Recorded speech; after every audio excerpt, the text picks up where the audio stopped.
Alright, there we go. Hey guys, Zomb Phox here. I'm just getting this still set up, obviously. A little bit late for me normally in regards to when I got here, but let's move this up a bit here. There we go. There we go. That looks kind of okay. Okay, so that's where it's gonna be. Okay. Alright, well, there we go. So today, of course, is the Defenders versus the Brahmas. That is tonight's Friday Night Football game. Now, for those of you who do not know, actually, I should put that up for now while we're waiting on the game to start, obviously. Do I need a new image tab? I do, because that's a meme image, right? Yep, that's a meme. I don't really need this one, though. Like, that's funny to have, but I don't need that one like other ones. So let me pull up this while we're still waiting for people to join. Let's put that up, and let's... Ooh, that should not be that big. I don't know why it's that big. Let's move this, scroll that down a bit. There we go. Move that over there. There we go. All right, then. So, let's pull that up right there. Well, of course, still waiting everybody to join. So, today, of course, we have the Defenders versus the Brahmas. Now, for those of you who did not see this community post, or I literally just posted this on Twitter and Instagram like literally about 4 minutes ago, we do have two not clinching scenarios, but two elimination scenarios. Both the Showboats and Brahmas can be eliminated this weekend from the playoffs. Now, last year we had like clinching scenarios for both eliminated and making it as early as I believe like week 6, maybe even week 5 when I was checking back on it. But this is the first time. Both of these teams are 1-5, and they're in conferences where two teams can jump to 5 wins. They jump to 5 wins, and then these teams lose. They're at 6 losses, meaning there's no way they can get to 5 wins, meaning that tiebreakers be damned, they are eliminated based on overall record. So both the Showboats and Brahmas can be eliminated. Now, obviously, for San Antonio, it's a lot easier for them to be eliminated. If they lose this game and then St. Louis wins, that's it. The Showboats, they need to lose, have Birmingham win their game, and have Michigan win their game. Arlington has nothing to do with the Brahmas, but Michigan and Birmingham matter for the Showboats. So Memphis is a bit of an easier time staying alive, but obviously they still have to, stay alive. But their chances are much better than the other two. So let's put out the poll, or let's make the poll, I should say. Who wins? We have Defenders and Brahmas. So I'm misspelling Defenders and Brahmas. I'd figure since I've done this so much where I've been using my keyboard like at a diagonal angle, I would assume I'd be good at it, but still not.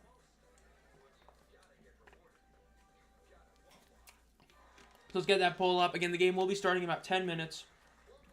A little bit more than that.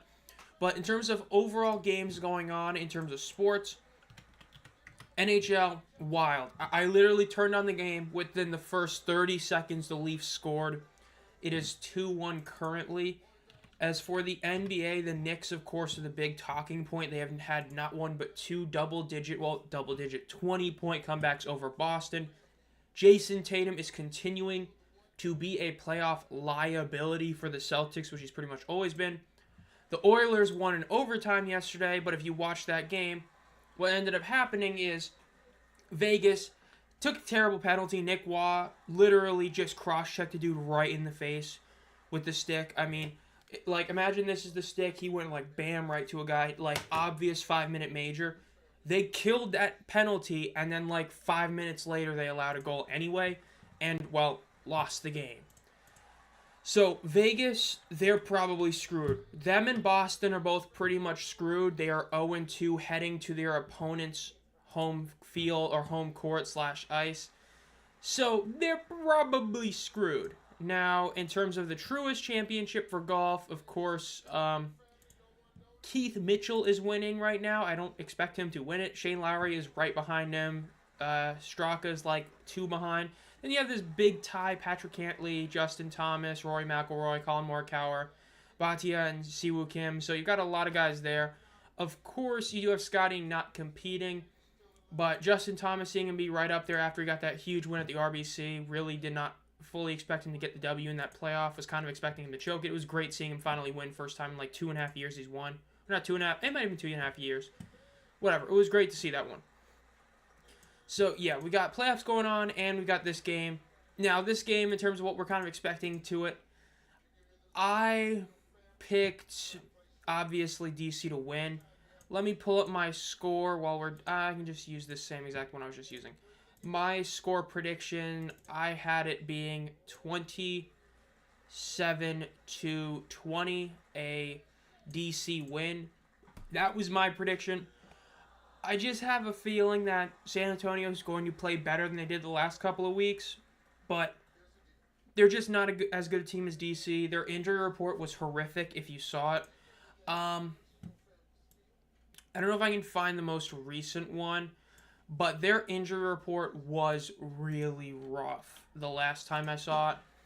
You had a ton of guys just on that, and it was rough.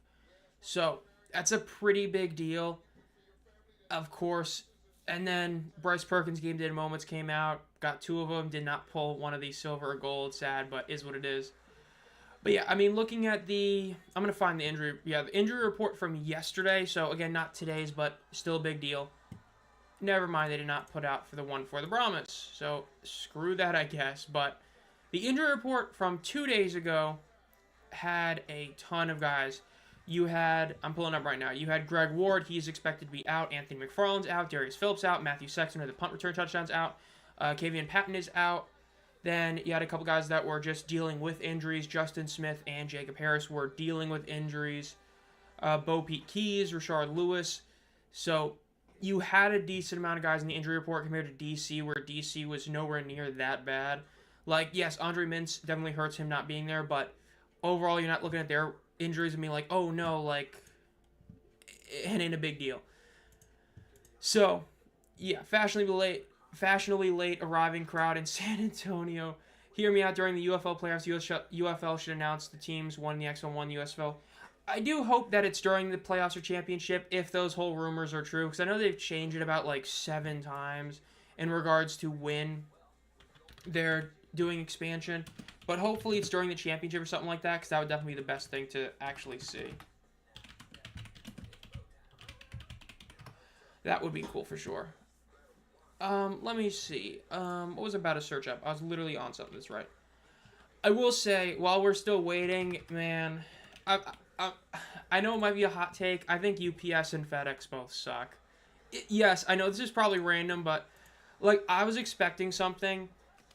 Do I think Jordan Ta'amu is good? I think most years, if he did what he was doing this season, people would say no. But because of how quarterback play has been this season, yes. I firmly believe he is the second best QB in the league right now, though guys like Jalen McClendon could easily take that spot.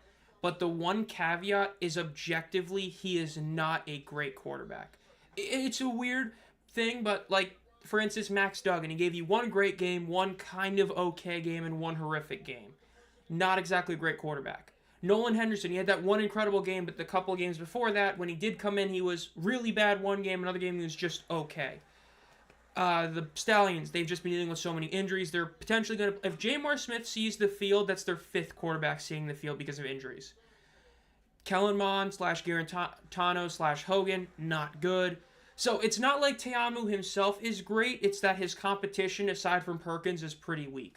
The fact is, his completion percentage being so low is a big negative.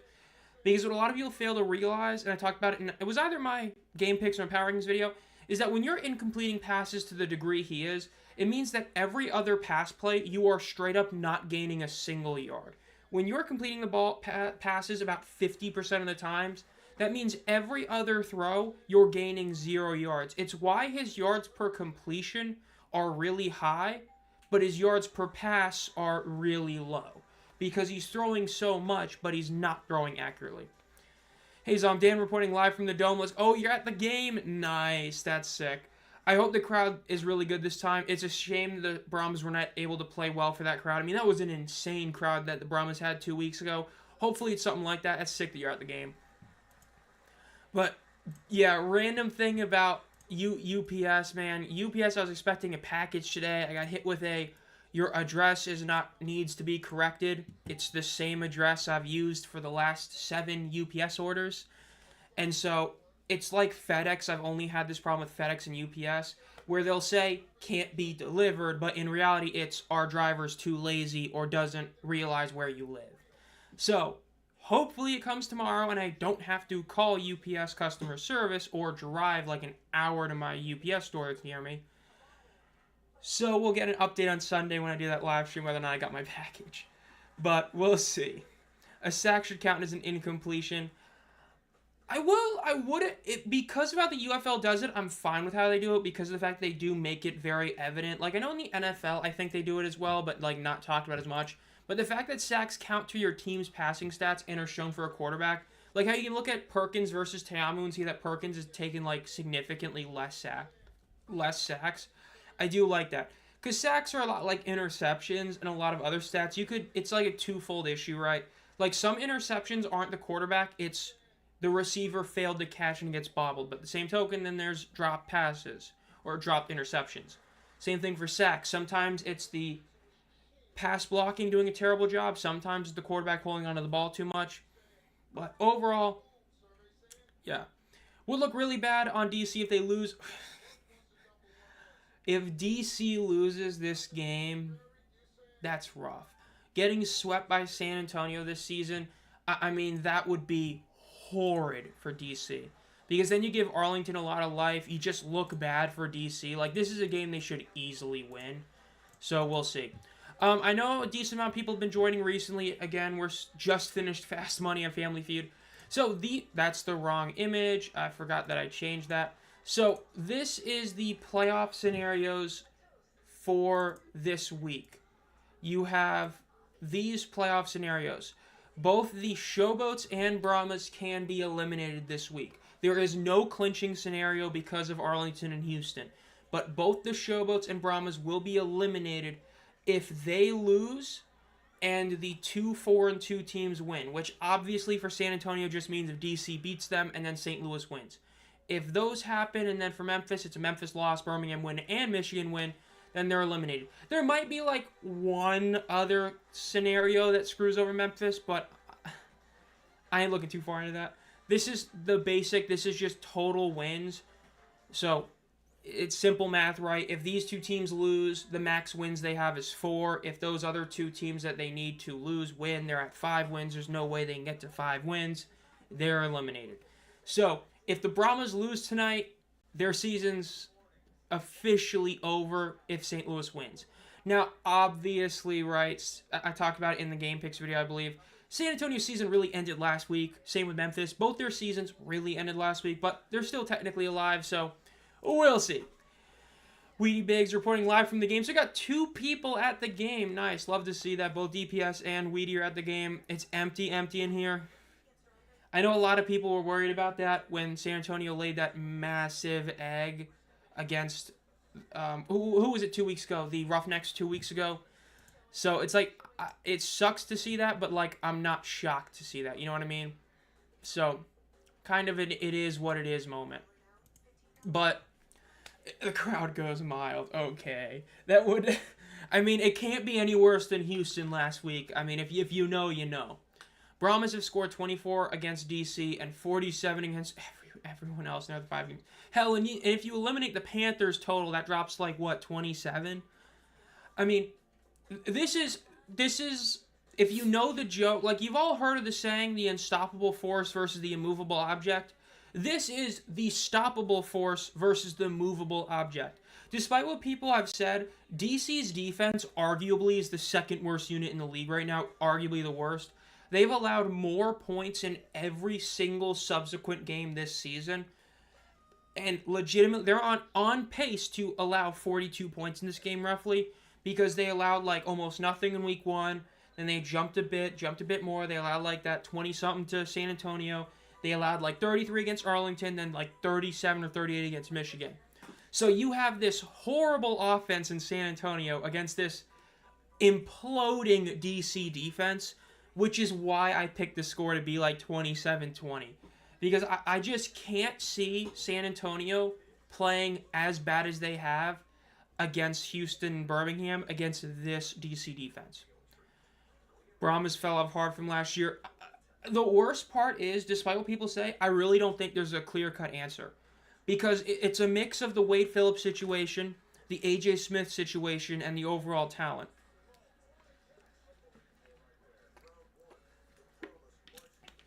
What it feels like happened is you lost Cody Latimer, and you got virtually no replacement for him. You downgraded, despite the fact that the two quarterbacks they had last year weren't great. Chase Garbers, before he got hurt, was efficient, and of course, championship game happened. You got worse at quarterback. So, to the downgrade there. Then your defense is just nowhere near as good as it was last year. Because, again, the second half of the season, a lot of it was you had a couple of guys that were really good at getting big plays, mainly Anthony McFarland. He hasn't been able to do that this season. Then the whole Bryson Elaine tweets that came out in the A.J. Smith situation, it's been bad for San Antonio. Defender's name is not living up to the name because the defense is bad and getting worse. As a DC fan, I'm worried about this game because we always somehow lose to them every year. I mean, hey, maybe you got your loss out of your system. I mean, you did already lose to them. I mean, like, look, the fact that you got that win against Arlington is huge because that means that technically speaking, this game doesn't matter too much in the grand scheme of things as long as you beat Arlington in the rematch. But you got to win this game. Like, for the optics, because the power rankings I've seen this week are insane. The amount of people who kept DC at 2 is just crazy to me. Because people seem to, like, not realize that defense has been imploding week after week. I mean, I still don't know if I would have them at 3 or 4, or not 3, 4 or 5. Like, I'm still debating on whether or not I should have put them where I did. But, like, I legit can't see them being viewed as a top 3 team. The only way they go back to the top 3 is if Birmingham loses to Houston.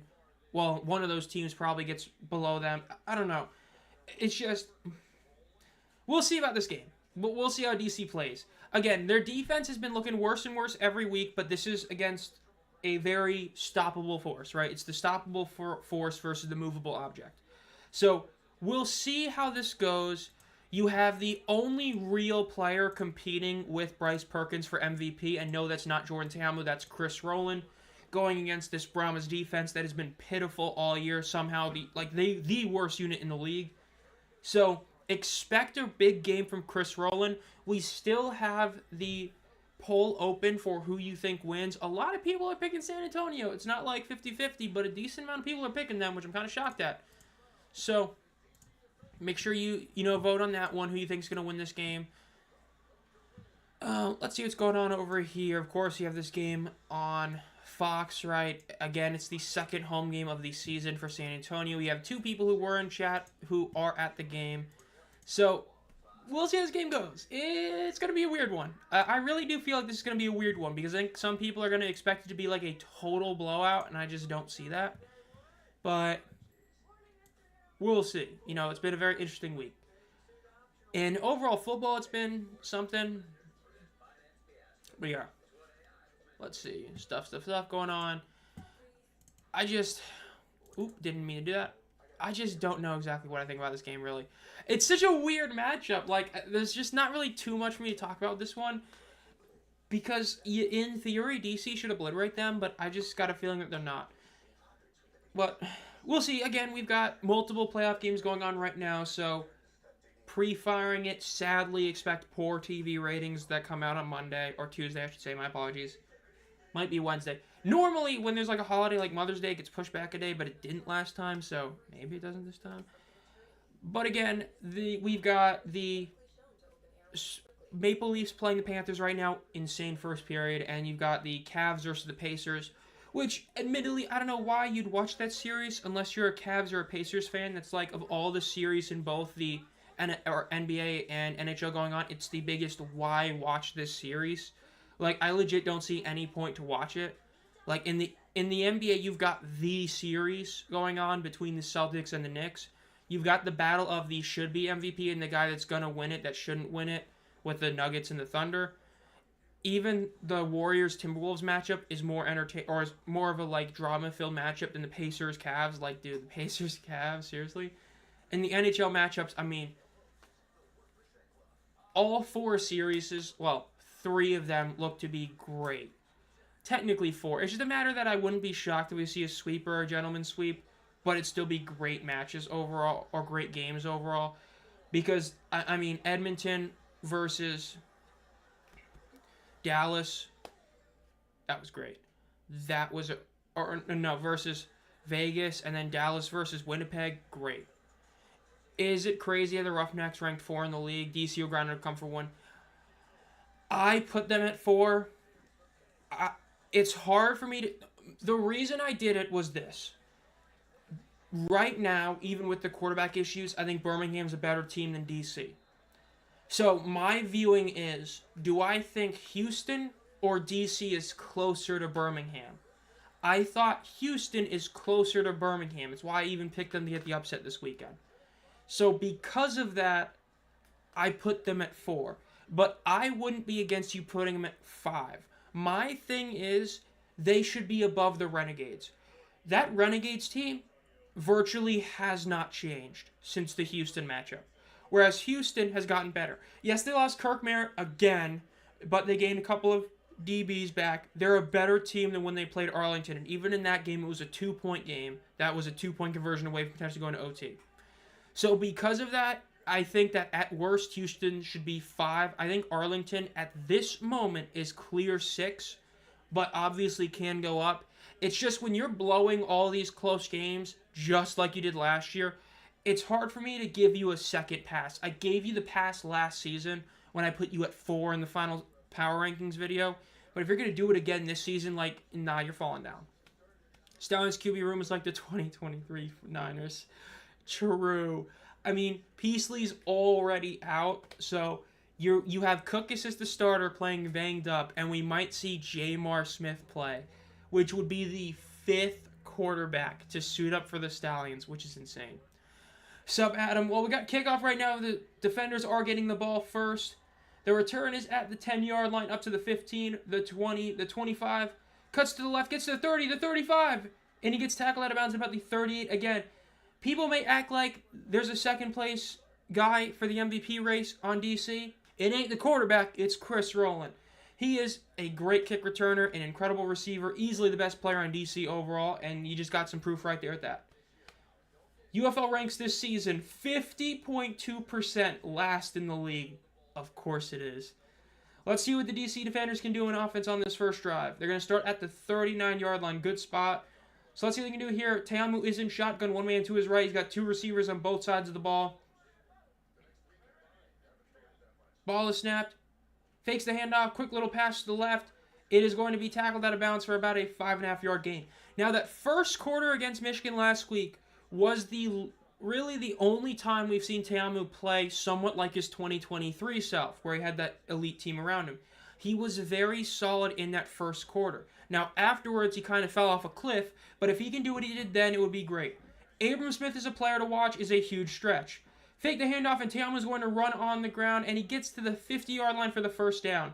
Again, that's something else. They didn't use it last week, but the 2 weeks before the Michigan game, Teamu had started really utilizing his legs to move the ball, and it was working pretty damn well for the defenders. So would not be shocked to see a decent amount of that tonight.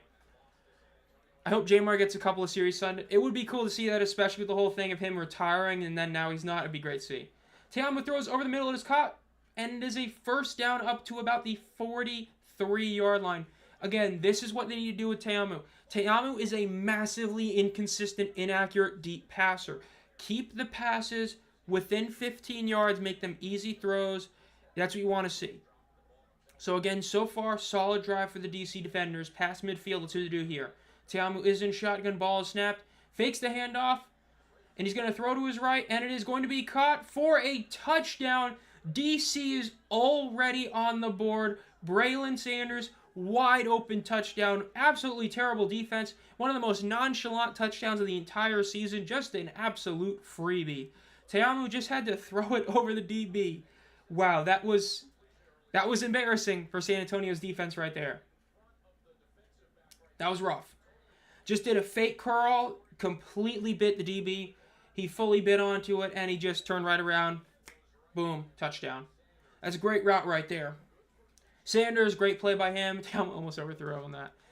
What a way to start this game. Already 6-0, and we're less than 2 minutes into the game.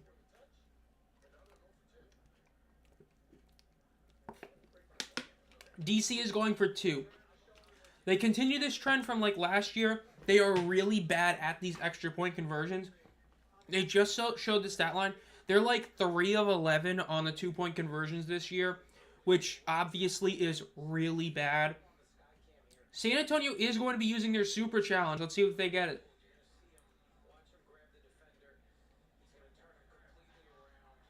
Wow. This looks like it might work. Yep, this is going to be offensive holding. Peyton Pardee with a great challenge. This is going to get this touchdown overturned and turn it into a 10-yard penalty on the DC defenders. Great challenge by Pardee right there. That's what we want to see. Again, that was an awful touchdown to give up, and even though that hold really didn't affect the play too much, that was a perfect challenge. It utilized the correct way to use the super challenge. Again, the whole point of the league adding that second super challenge is so when a coach sees an obvious challengeable play early in the game, they don't feel like they're wasting their challenge. So now he gets to use it. He's going to have one more for the rest of the game. Takes off a touchdown, adds 10 yards of a penalty to DC. Great move by Peyton Pardee right there. Yeah, I mean, we've seen a lot of challenges the last couple of weeks totally fail for random reasons, calling the wrong number, controversially not being called and all that. But that was a great challenge by Pardee right there. Nothing much to say, but just a great one. So 1st and 24, DC now after the penalty. Again, now they are back to about the 48-yard line. Let's see what Teamo and the offense can do. 2 receivers on the right, 2 to the left.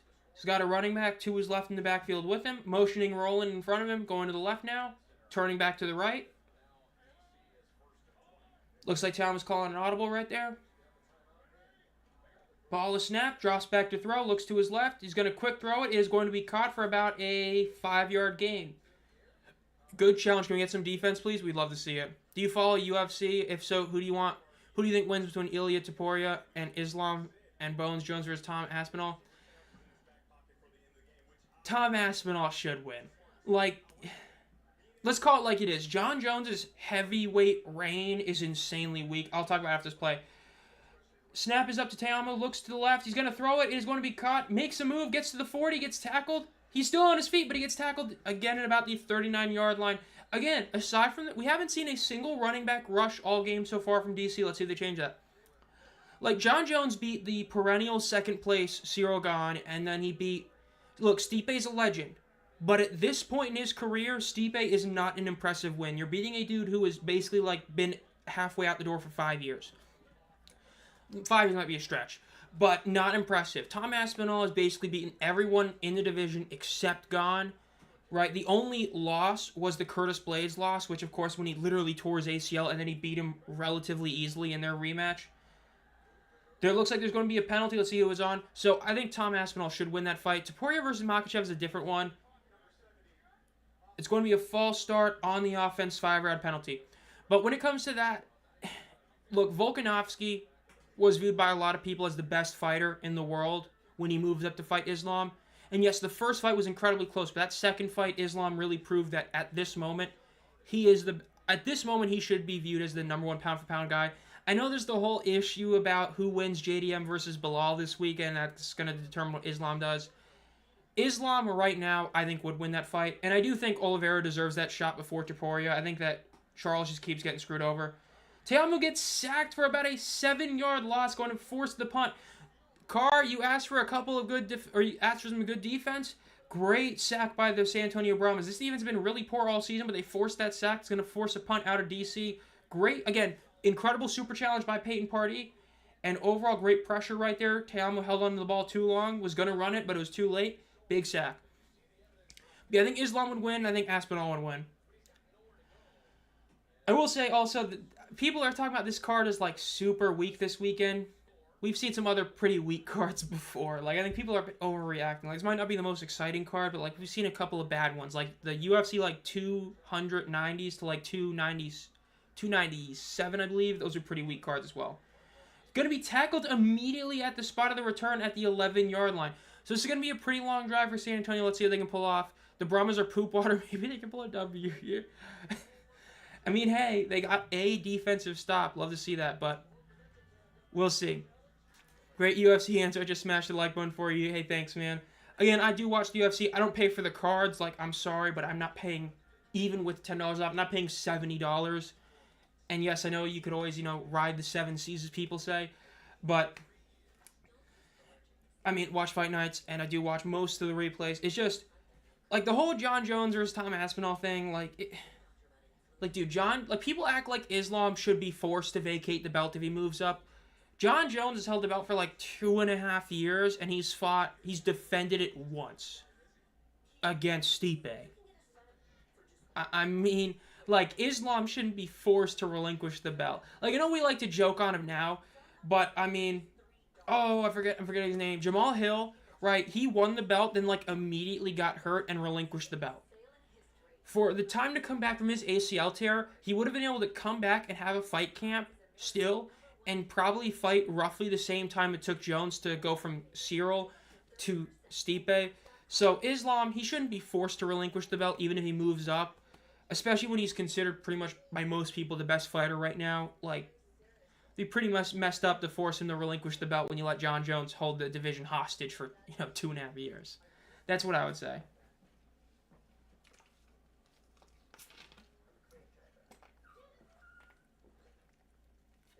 I will say, though, while we're still on commercial break, the heavyweight era for John Jones may be terrible, but I think it's polluting people's minds. Yes, he had all the drug-filled craze of his early career.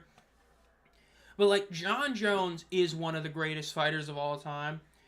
And it's insane how much his stock has fallen, which, again, he's not a good person. He did a lot of drugs, and we're not just talking about PEDs, we're talking about drugs. The fact is, he is one of the greatest fighters ever. It's like Russell Wilson in the NFL, right? Russell Wilson's stock has kind of fallen from when he was at Seattle because of his time with Denver, and to a lesser extent Pittsburgh. And that's what's kind of happened to John Jones, for those of you who don't really follow the UFC. John Jones, for a while, was looking like this truly undefeated. I mean, his only real loss was because I believe it was a knees to the head. He got the technical loss for. The fact is, he's truly undefeated, in all honesty, as a UFC fighter, which only Khabib is. And it's wild just how much people have been hating on Jones' legacy. Again, there's a lot of bad things he's done. Do I think he's the greatest UFC fighter ever? No. But is he... Like, people are acting like he's not even top 10. Like, he is top 10 all time. Ain't top 10 now, though. His ass will get beat by Aspinall if he fights him. 1st and 10 for the Brahmas. Kevin Hogan is the starter once again. Hands it off. And he's going to be tackled for about a 1-yard gain. Again, Anthony McFarlane is out for this game. So, big loss for San Antonio there. Of course, he was a big player last year for him. This season hasn't been going his way, but him not being here is still a big deal. So, let's see what they can do. Again, they've only put up 3 points in each game the last 2 weeks against Houston and against Birmingham. And this is the weakest defense they've played in that 3-week stretch. So, expect them to put up at least 6 points. 2nd and 9, Kevin Hogan has 3 receivers to his left, ball snap, looks to his right, it's going to be a quick throw, and it's going to be a wide open catch up to the 30, up to the 40, up to the 45, and gets tackled out of bounds at about the 47-yard line. Huge play for the Brahmas right there. Again, they got a couple of defenders, I know DC defenders, but they got a couple of them hitting each other. Massive play for the Brahmas right there. Basically used the defender to be a screen, and he just got a huge gain right there. Michigan Panthers and Detroit Lions are my football teams. Huge respect for the Renegades QB. Hey, Luis Perez is a dog. It's a shame he hasn't been playing great this season, but he's been historically just an incredible quarterback. Hogan himself is going to run it to the right, and he gets the 1st down. Very solid rush for Kevin Hogan right there. Again, they did kind of tweet. They officially signed the CBA, for those of you who didn't hear about that. So now they have an extra active roster spot, which is an active roster spot because now the 3rd QB is now officially viewed as the quarterback. My team that I cheer for is also the Michigan Panthers. My favorite XFL team is the Renegades. So very similar to that one, but the Panthers are the number 1 team, followed by the Renegades. 1st and 10 for the Brahmas. 2 receivers on both sides of the ball. Running back to his right. 2 seconds off on the play clock. Ball is snapped. Looks to the middle of the field. Going to throw a deep shot to the left. It's going to be an overthrown pass, but there is a flag. Judging by how the DB was and the receiver, I wouldn't be shocked. This might be some sort of defensive holding or defensive issue on Joseph. Let's see.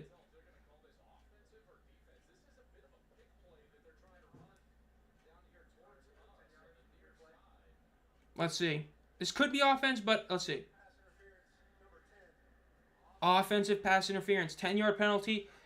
Big loss for them. Again, this drive has been looking really well for them. Had that huge play initially with the little RB pick play, kind of using the DBs to hit each other. But again, bad right there. Losing 10 yards in that play, not what you want to see.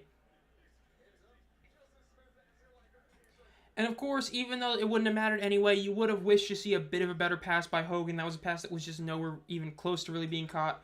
But let's see what they do here. 1st and 20 for the Brahmas. 9 minutes left in the first quarter.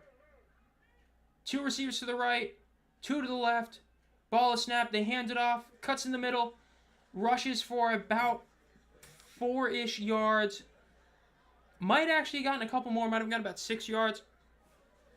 Pardon me, excuse me. Overall, solid game for the Brahmas there. But again, they are going to be about 2nd and 14 here. Let's see what's going on in the Twitter world real quick. Game time. Okay, yeah. So we're posting that pretty late. Just showing the successful challenge. Not shocked there.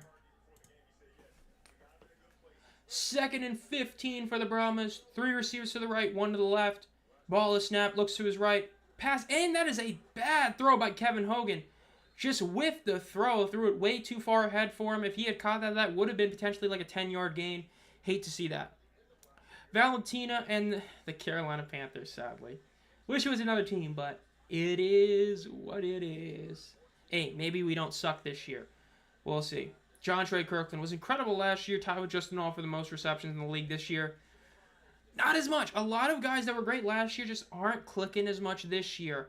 And it's not even like injuries. Not like a Braylon Speaks dealing with injuries. It's just that Kirkland just hasn't been clicking all that well with the quarterbacks this year. 3rd and 15 for the Brahmas. Ball is snapped. Hogan looks to his right.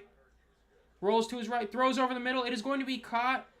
But it's going to be caught about the 42-yard line. They're in a very peculiar situation here. This is either going to be a very long field goal or a really awkward punt, which you don't want to punt here. You're not close enough to really justify going for it in 4th down, in my opinion. So, yep, the Brahmas are going to try and take a delay. For those of you who don't know why, the reason to do that is because when you're punting, roughly when you're at about the 40 to 45-yard line, it makes it pretty difficult to actually do a good punt because odds are you punt it for a touchback, which you don't want to do. You want to punt within the 20. But they're just putting out these guys are going to try and force a offsides, and if they do, they're probably going to do something. But they're just going to take the delay of game penalty here. So if you're DC, you want to decline this delay of game penalty. It makes the punt harder for San Antonio, and they can't do another one once you decline it once. It just pretty much forces them to do it, obviously.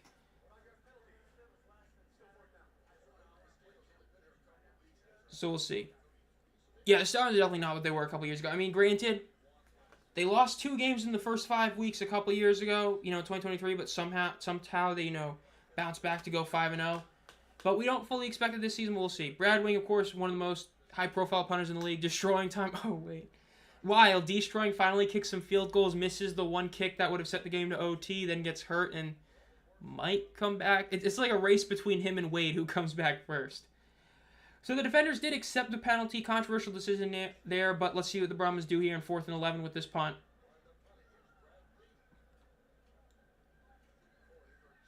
Punt is up. It is a pretty dead center punt. Just going to drift a little bit to the left side of the field. Bounces. And they do down it at about the half-yard line. Incredible play by the Brahmas. That's why if you're DC, you should have declined that penalty. Granted, it would have been 5 yards. He would have kicked it differently. But that same kick 5 yards further up would have been a touchback. Instead, DC now gets the drive started at about the half-yard line. Unless they end up calling that the guy that jumped to move the ball ended up hitting the end zone first. We'll see what they call it on the field, though. This will be reviewed either way, though.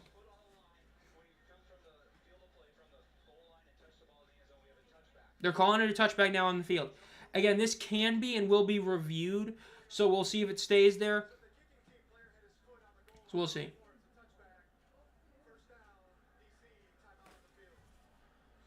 So while we're in this little break, let's look at some of the scores around the sports world. The Panthers have scored 1 more goal to make it within 1. It is now 3-2 Maple Leafs over the Panthers.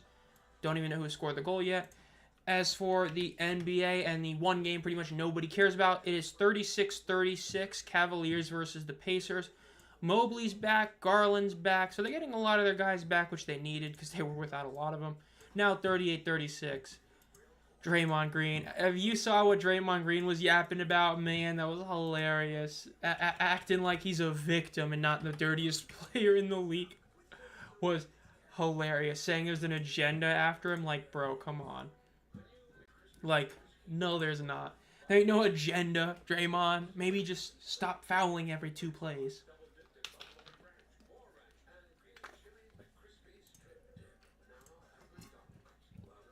That's what I forgot to post right there. I forgot to pull up the overall stats for this game. I knew I forgot something. I usually got like 5 tabs open, and I only had like 4. I knew I forgot one. Again, overall total yardage. Again, you've only been through, not even the first quarter. But so far, San Antonio has double DC's total yards. They're at 59 to DC's 26. Rushing yards, 18 versus 6. Both teams are 0-1 on third down. The third down conversions for the Brahmas have been horrific this season, especially the last 2 weeks. They're like 1 of 20 in the last 2 weeks, which is just insanely terrible. It's been rough. So that was a big question heading into this game, and again, it's still very early, but so far not looking good. Brahmas more like Brahmas. Yeah, this Brahmas team ain't looking too good. That's for sure, really not. I still have the poll up, so we're going to end that poll. It's been a while. I mean, great that nothing really happened, but decent amount of people ended up picking the Brahmas. Kind of shocked about that. So we'll take that. Sup, Mol10. That's a good segue. So the community heroes ended up voting that the other game we're streaming this weekend is going to be Houston's morning game between the Roughnecks and the Stallions. So make sure you hear it about 11:45 p.m. EST when we're going to start, or AM EST for that game. Again, could see a huge upset for Houston. I picked Houston to win that game. We'll see if they pull it off. But it'll be a very fun game. So yeah, who's going to the championship? My prediction is the Panthers versus the Renegades. Honestly, the XFL side, it's so hard for me to pick because what it comes down to is I look at the Panthers and say they should realistically cruise to the championship, but they have never beaten Birmingham, and I don't know if they're going to be able to. But then at the same time, it's like I don't think Birmingham makes it to the championship game this year, but they always pull it off. And as for the XFL side, there's no team you can trust because all 3 of them have gone up and down. But overall, St. Louis is the one that I think has the best potential to do it, but I would like to see Arlington, but I think it ends up being St. Louis. That's what I would say. Cause Rising. Yeah, I mean, it's hard to look at Duggan and be like, man, this team is going to make it to the championship game. But they have such a good team. Like, even with the issue at quarterback, they're just such a good team. I think they probably pull it off this year. 2nd and 3 for the DC Defenders. It was called a touchback. Quick pass, there's going to be a first down, and he gets to about the 42-yard line. Good play right there for the Defenders. Teamu again, just like last week. Last week, he had a very good first quarter. His first quarter was very efficient. Right now, 5 of 5 for 34 yards. It's a pretty good stat line. Not incredible, but pretty good. But last week, that was very similar. He had a great, 7 of 8 stat line, and then he just went off the rails in the second and third quarter, and it was really rough. So we'll see if he can keep this up. We got about 5.5 minutes left in the first quarter. Now 6 of 6 for 44 yards. Ball is snapped, looks over to his right, throws it. It is going to be potentially intercepted, but it ends up just being batted down. Again, that is what you don't like seeing with Teamu. That's the reason why you can't call him elite, because it throws like that. Very poor throw, could have easily been intercepted. Not great. Showing this replay. What ended up happening is the dude jumped the route. He saw that coming so far ahead that he actually jumped the route too early, and so he had to get his backhand to get it. He could have easily gotten an interception there. And hell, even the DB could have gotten that if he had jumped the route a little bit too. Bad throw by Teamu. 4 seconds left in the play clock.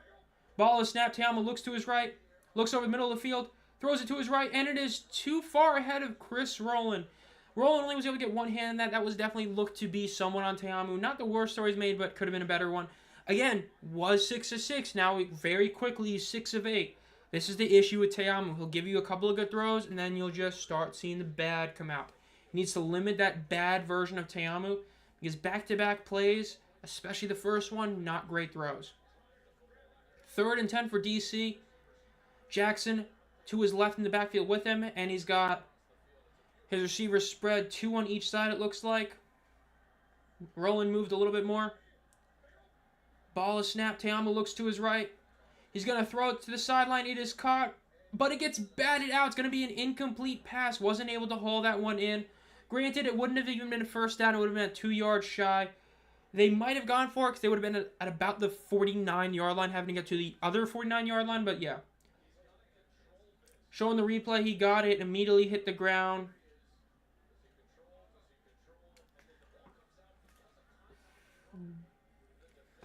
That's hard to view if that should stand or not.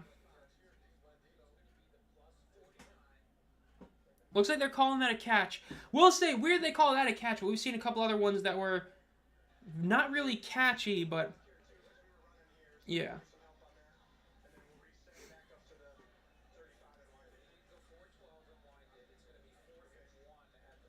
They are calling that a catch. I'm kind of shocked that they're calling that one a catch. I don't know. It's so hard to tell what's a catch nowadays because both the NFL, hell, even college to an extent, their catch rules are so vague. Like, what counts as a football move, what counts as going down. It's just, I don't know. It's so whack, but it is what it is. 4th and 1, keeping the offense out. Again, they're in a pretty weird field position area. You're basically at midfield. You only have to get a little over a yard. Again, if they spot it correctly, it should be a little over a yard. It shouldn't be like 4th and inches. Again, you have a very poor ground game, so maybe run it because, you know, it might work. So we got someone down bad in chat. 4th and 1, pretty decent spot, but let's see if they can get this one. Wow, really decent spot. They do hand it off, and he does get the first down again, and that's what I was saying. In theory, you shouldn't run it because you have such a bad ground game, but it might work, but there is a flag. Tron Aries and IMAX 3D looks incredible theaters. I just saw Thunderbolts 2 days ago. Yesterday. Saw it yesterday. I thought it was a pretty good movie. Should have been a longer. Sentry wasn't in the movie too long. Spoiler alert, but it's been out for like 2 weeks. You know, I don't want to be that guy, but it's been out long enough. Sentry wasn't in the movie too long, and that was the one thing I wasn't a fan of. But overall, I thought it was a solid movie. One of the better Marvel movies I've seen recently. I haven't seen every Marvel movie, but recent ones, it was pretty good.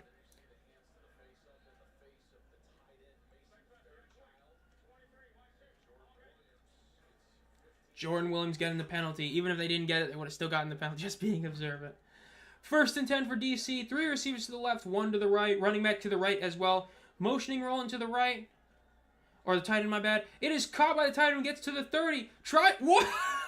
He goes for the world's worst hurdle attempt in football history and gets tackled at about the 24-yard line. I don't know if I've ever seen a hurdle attempt that bad. That was rough. That was a bad hurdle attempt. They're showing the replay. That was almost like the Antonio Brown jump kick to the punter, if you know, you know. That was a pretty bad one. He's going for the flying knee right there. 1st and 10. They're at the 23-yard line. Let's see if they can get a touchdown here. 3 seconds left in the play clock. Ball is snapped. Hand it off. Haven't been running all too much, and that's why. Immediately stuffed at the line of scrimmage for a 0-yard gain, maybe even a half-yard loss. Thank you. I mean, we got that, you know, Google AdSense stuff, but hey, these streams are always fun to do. It's sometimes rough doing 2 of them every week, but you know what? It's still fun. Te'amu, again, going back to these good passes. Again, he's, after being 0-2, he's back to 2-0. Granted, hasn't been throwing it super deep, but what you need to see from Te'amu, do some easy throws for, make them very easy for him so he can't, you know, overthrow his guys too much. 2nd and 9. Let's see what they do here. You got to score something, especially against this Brahmas team. You get like any points on the board, it might be enough. Te'amu drops back, throws to his left. It is a bit overthrown, but he is able to tip the ball to himself. Incredible catch by Briley Moore off the pretty poor pass. Not a terrible pass, but it was a bit of an overthrow. Moore was able to grab it, hit it back to him a little bit, and catch that. Great catch by him. 1st and goal at the 3-yard line. I would like to see a QB keeper here, but odds are they do some sort of play action. Quick throw to the right. Let's see. Ball is snapped. They do hand it off up to the middle, and he gets pushed in by his lineman. Touchdown, Deion Jackson. Doesn't look like there's a flag. And I don't think there'll be a super challenge. So it is now officially 6-0 DC over San Antonio. About 12 minutes late, but it is 6-0 DC over San Antonio. Again, they're showing the replay now of the Briley Moore catch, showing that throw by Teamu. That looks like such an overthrow, but the best thing about tight ends is they're supposed to be big, tall, lanky guys. He was able to reach that one out, tip it right back to himself. Incredible reception by Briley Moore right there. Definitely a highlight reel-worthy play by him. DC's going for 2. Again, very weak on the extra point attempts. Let's see if they can pull this one off, though. Ball is snapped, looks to the right, throws it. Absolutely atrocious throw to literally no one, not even a defender. That was like, I mean defender as in a defender, DC defender, or a defender as in the Brahmas. Awful throw, but it is 6-0 DC over San Antonio with 1 minute and 43 seconds left. Wild start right there. So, another commercial break. Let's look at the NHL. It is 3-3 Maple Leafs over the Panthers. Panthers have tied the game up. Verhaeghe, Barkov, and Reinhart have scored 2 goals in the second period. Big for them. And we still got half the period left. Cavaliers are up 8 over the Pacers. Up 10 over the Pacers. That's the second time that as soon as I click on the score, they go up. Wild. Deion Jackson. That's a hurdle I would do, lol. True. I should add that. I should add that to the images, maybe. Some of this stuff is great. Brutal miss for opportunity for the Brahmas. Yeah, showing that play a while back. Love to see that.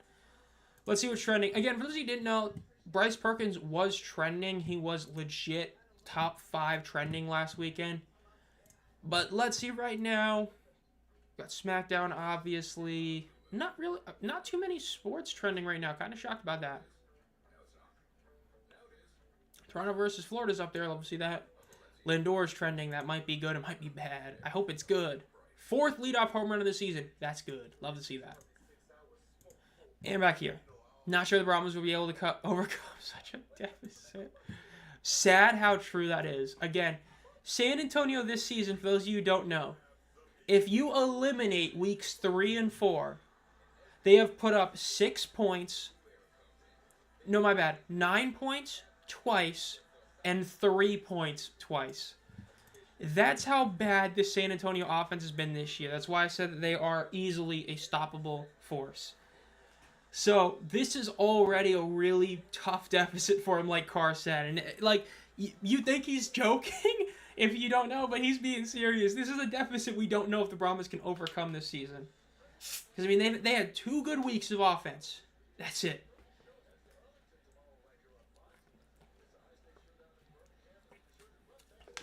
Imagine thinking that Birmingham-Houston game was so important this late in the season.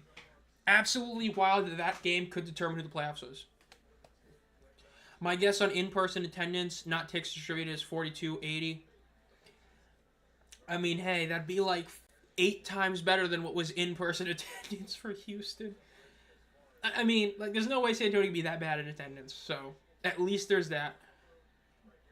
But maybe the tickets distributed is a good number. I mean, hey, if tickets distributed / sold was 4,000 for that Houston game, we might have another 9,000 game here, which I don't know if that's a good or bad thing. Who goes to the Super Bowl this year? I'm hoping the Lions versus the Bills. Until the Bills beat the Chiefs, I just can't see it. Return is up to the 20, the 25, up to the 30, up to the 35. Gets out of bounds about the 38-yard line for the Brahmas. Lions, I wouldn't be shocked at. Commanders. For the NFC, I wouldn't be shocked with the Eagles, Commanders, or the Lions. Any other team, I would be pretty shocked at, but those 3 I wouldn't. AFC, if the Bengals can really win every game like 50-40, they could. Like, bottom line, when you talk about playoff quarterbacks, there's no QB better than Joe Burrow right now. So if they make the playoffs, there's a good shot that they will make the Super Bowl just because of how good Burrow is there. You can never count out the Chiefs, even with how bad the Super Bowl was. That's all I would say. Honestly, until somebody else proves it otherwise, it's hard for me to say that it's not going to be the Chiefs or the Bengals from the AFC. Just because, like, Lamar and Allen historically can't get it done when it matters. Quick pass by Hogan to the left. It is caught and gets all the way for about a 9-yard gain. We'll see exactly where they spot it, but should be roughly a 9-yard gain. Should be about 2nd and 1.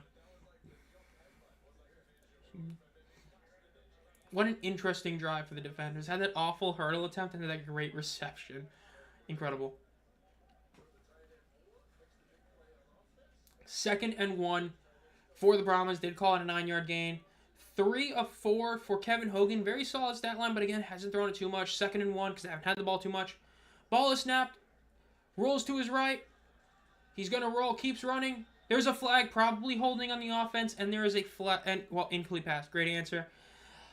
I know a lot of you want to see the Bills win and see Allen win. It's just like, I can't. Same with Lamar. Like, I'd love to see Lamar win a Super Bowl, but until they can actually beat Mahomes or Burrow in the playoffs, can't say it. Yep, holding on the offense, 10-yard penalty. Going to be 2nd and 11. Again, because you had such a good game in your first down play, this isn't the worst holding penalty to take. It's not like you're at 2nd and 16 or something. You're at 2nd and 11, which is pretty common. So you only need to get about 5-6 yards here, but let's see what they do here. Texans to the Super Bowl. Dude, everybody clowned on C.J. Stroud and said how bad he was. He had a sophomore slump, and he still won a playoff game last year. I mean, he was considered by so many to be a disappointment last year, and he still won a playoff game. He is a great quarterback. It's just people saw what Jaden Daniels were doing and were acting like it wasn't tough. Like, dude, CJ's a great quarterback. Ball snapped. 3 receivers to the left. Throws it over the middle. It is going to be caught. Great throw by Kevin Hogan. Just got past the DB and was able to get to his receiver. Smith with the big reception. 1st down for San Antonio. That is going to take us to the 2nd quarter. Showing that replay. Just looks over the middle of the field. Throws it. Again, that's a perfect pass. It was just beyond the reach of the DB and was right to his receiver. Smith with a great catch. Incredible throw by Kevin Hogan. So far, that's the best throw any quarterback's made tonight. Great throw by Hogan. I'm going to tweet that. Incredible throw by Hogan. I have to say, it was a great throw.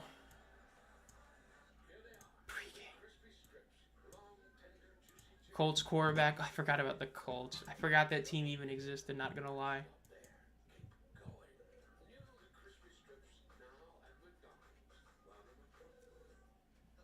Missed a lot of spring. I just turned on the DC, or the Discord, bro. What am I looking at?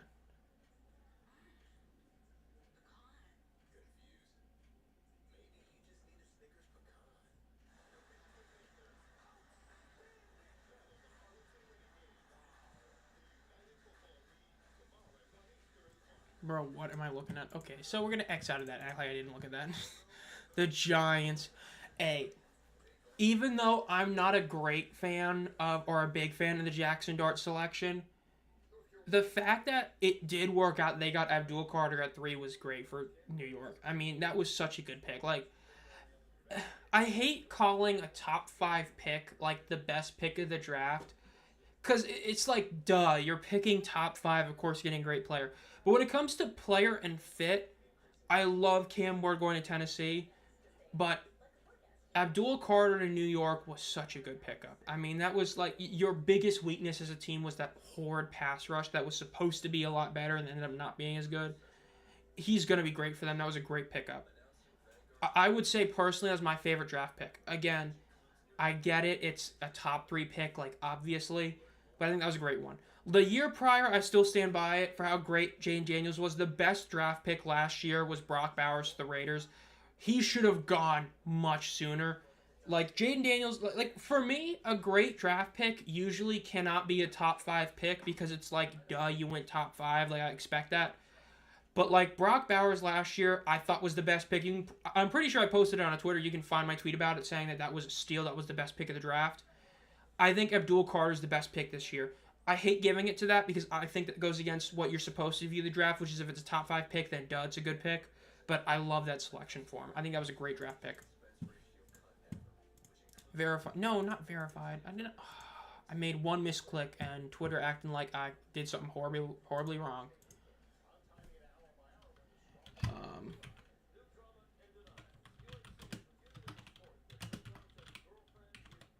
And I just spelled Brock. Okay.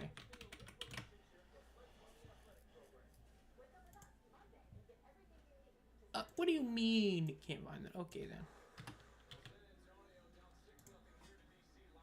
I hate you can't search for your own tweets on your phone. Or not on your phone. On here. It's so aggravating that you can't do that. At UFL Newsroom.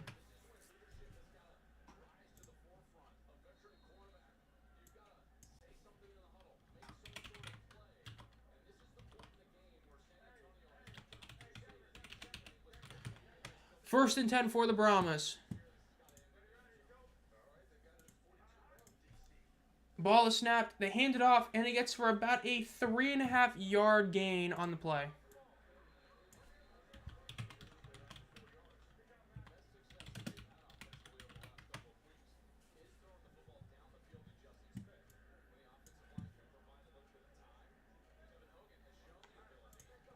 Crowd is looking quite sparse tonight. Yeah, we've got two people who are at the game. DPS and Weedy are both at the game, and they've pretty much said the same thing, that it's definitely not an incredible crowd tonight. But it's still better than Houston's. 2nd and 6 for the Brahmas.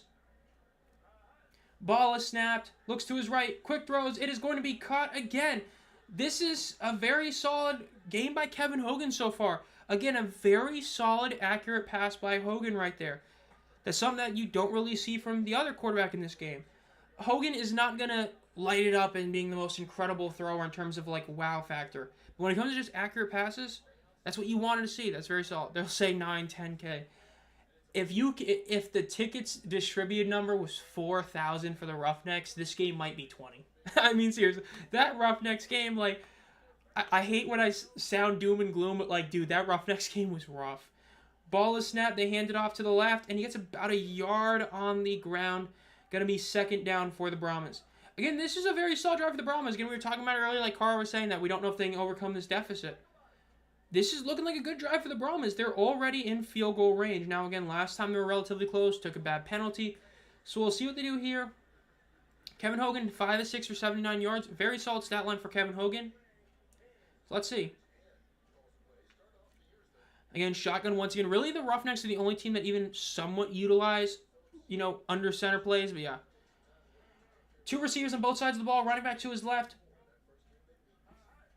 Ball is snapped. Looks to his left. Gets immediately hit, but gets the throw out. It is caught for a first down by Smith. Great pass. Death tackles and Zomb hating Teamu. I mean, you're not wrong. I mean, hey. I was going to say I gave him his props, but I didn't. I said that was a bad throw, and Briley Moore made a great catch. I still stand by it. He's the 2nd best quarterback this season so far, but I also stand by saying it's not by much, and it's not like it's incredible, but hey, I picked DC to win this game, so just hating on the one player. Ball is snapped. They hand it off. Breaks a tackle. Gets about 5 yards on the ground. Good play by the Brahmas on that first down play. And Kevin Hogan is 6 of 7. Love to see this. Are you doing another game this weekend, Zom? The Sunday game between the Roughnecks and the Stallions, I'm doing that game. That was the game voted on by the community heroes. Was that one.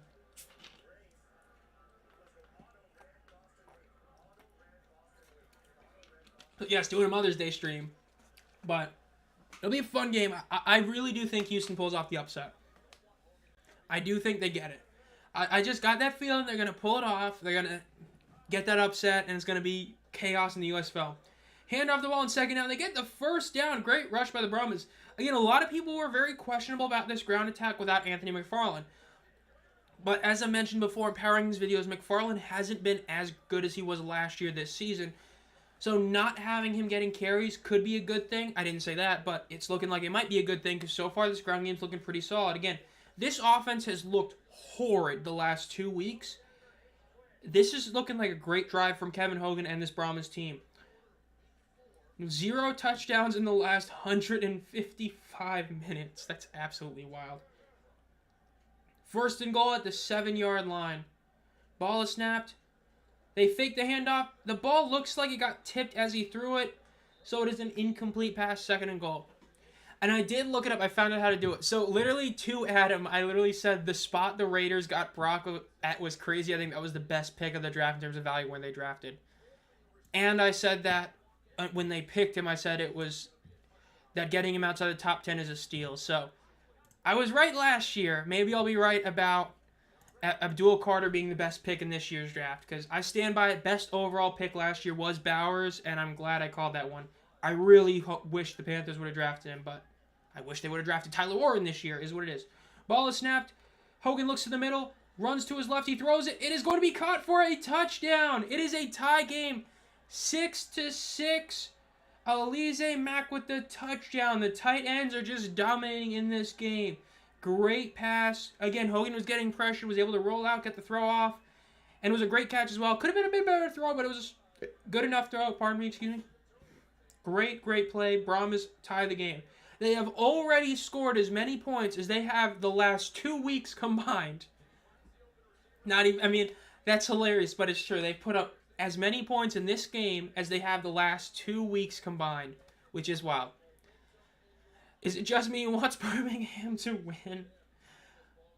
A lot of people just don't want to see him win again. They've won too many championships. Let somebody else win. Ball is snapped. Oh, ball is snapped. Quick throw to the left. And he drops it. Just a drop. There's, oh, Brahmas. I just picked DC to win. It would be funny if San Antonio wins.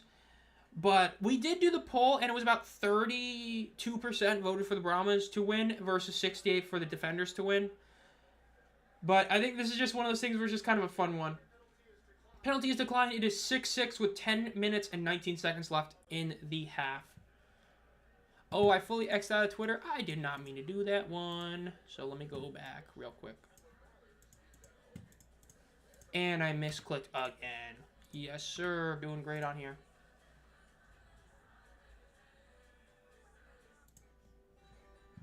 Hogan and Mack, Anthony Miller providing the play-by-play. So basically nothing. Fourth foul, Darius Garland. Okay, so we're just having a fun time. I do like the DC Defenders, though. I'm a Michigan fan. Got a decent amount of Michigan fans on here, it looks like, for the stream. Just looking for a good game. Hey, this is a lot better than... This is, I mean, I know a lot of people thought this was going to be a blowout. I thought this was going to be like a 7-point game. I mean, it's still early, but it's looking pretty good. As long as Michigan hosts a playoff game. Man, if they're able to host a playoff game this year, that would be great. I mean, to see them potentially have great attendance, would love to see that. I mean, they've been the best story when it comes to attendance this season. Would have loved to see that. Wow, the Panthers take the lead. They scored 3 goals in that period. That's insane. Tomas Nosek, bruh. That's wild. Brahmas redemption arc gonna be epic. It would be both funny and sad if they pull off what the Renegades did last year, where they ended up winning all these games at the end of the season, but it just didn't matter with 4K fans. Can Michigan host the game? I'm going if they can. I've only heard that DC can't. That's all I've heard. So I assume everybody else can. Like, I wouldn't say it's a guarantee, but at least from what I understand, DC is the only one that can't host a game in the playoffs. Excuse me. -1 point differential. When you're 4-2 and you have a -point differential, it says a lot. But hey, it's true. I mean, ain't like that teams are great. That's the thing with losing so much in the beginning. Ain't that the truth? I mean, it's why it's always better to start the season. I mean, I don't know what... I talked about it a couple of times a while ago. But I've always said... It's always better to be a fraudulent team, but get caught being frauds halfway through the season. Because if you already had a good record, but then everybody realized you're kind of frauds, you're already with a good record, so it doesn't really matter, right? Like the Vikings a couple of years ago when they lost to the Giants in the playoffs, we realized about like halfway through the season this team really isn't that good. But they already had such a good record that they were basically locked for a playoff spot. Like, DC could be that. If they lose this game, we're going to look at them as this fraud team. But they started the season with such a good record, it doesn't even really matter, and they can still make the playoffs. But, again, that's if they lose. I don't think they will, but that's like saying, for instance, right? If the Battlehawks were to lose again this week, if Michigan loses. If you just have a good record to start, it doesn't matter how you finish as long as you finish good enough. Whereas if you have a bad record, you have to rely on everybody else doing things. There's a fumble. It looks like it's Brahmas' ball if that stands. Return is at the 15. Tackled at about the 12-yard line. If that call stands, it's Brahmas' ball within the 20-yard line. First team would be Panthers. Second is probably the Renegades. Would have been the Maulers, but now it would be the Renegades probably. But the Beer Snake. We do love the Beer Snake. I still, like, might go to that Week 10 game, but probably not. But, like, maybe. I don't know. It would be fun, but at the same time, it's like driving 6 hours for a regular season game. I don't know. I'm a Lions fan. Hey, it may not have gotten the, playoff win, but that team's been so good the last couple of years. Man, well, there goes Roland's MVP chances like that. His argument was already pretty low because of what Perkins is doing, but his MVP argument just faded away like a dust of... like a cloud of dust. That was bad. Fumble. Brahmas ball at the 12-yard line. Hogan is in the backfield. 3 receivers to his left and his running back to his left. 1 receiver to his right. Ball is snapped. Looks to his left. Quick pass. It is incomplete. He dropped that. That was not on Hogan. He just straight up dropped that. Bad drop right there. Bandits come back. Panthers, Defenders, and Stallions. The Bandits. I really do wonder if that was true, that it was because of sales of merch, or if it was because they couldn't get a stadium in Tampa Bay. I would really be interested to know which one was really true, or if it was a combination of the two for why they got rid of them. 2nd and 10 for the San Antonio Brahmas. Ball is snapped. And it's going to be a direct run for Hogan. Very awkward play call. Doesn't work. Going to be tackled at the spot of the line of scrimmage. So it's going to be 3rd and 10. Again, worst case scenario, you kick a field goal. You literally get 3 points you didn't earn. So if you get it, you get it. Selfishly, I'd like a team in NC. Objectively, a team in Ohio. Returning team, New Orleans or Seattle. Even though I know those aren't states. That's what I would say. Selfishly, North Carolina. Objectively, Ohio. Returning teams would be New Orleans and Seattle. Panthers, Showboat, Stallions. Not too shocked. Pass is thrown. He gets hit as he throws again, but it is caught, and he gets to the 1st down. Incredible play by the Brahmas right there. Again, Hogan taking another hit as he throws, but gets the throw off, gets it off accurately. About an 11-yard pass. 1st down for the Brahmas. Great play again. San Antonio 1 of 2 on 3rd downs. Hey, they already got like as many 3rd down conversions the last 2 weeks combined. Love to see that. 1st and goal at about the 1.5-yard line. Ball is snapped. Handed off. Gets tackled, but it's still going to be about a half-yard to a yard gain. Again, I wouldn't challenge or review this unless like it gets booth reviewed for a touchdown. Again, you gained about like half a yard at least. Makes this a really easy touchdown in theory. Definitely short, but he gets tackled at about the half-yard line. So overall, great play by the Brahmas. Again, just don't lose yards. If you keep within a yard, you got 3 plays to gain less than a yard. Looks like they're going to QB sneak this one. Nope. They just run it straight, but it's tackled. That was, objectively, that was a terrible play call. I've always said that. When you're in that scenario, you just cannot lose yardage, and that's the kind of play you lose yardage in. Now, that was a play-action pass that would have been a bit smarter. That was a terrible, terrible play right there by the Brahmas. They should have just QB sneaked it, or they should have just done some sort of play-action pass, and instead they lose a couple yardage. In my mind, you lose the ability to go for it on 4th down. With this kind of drive, you take the points. So either get your touchdown here, unless you get within half a yard, then go for it. But yeah. Which state would you want? Oh, I already... Okay.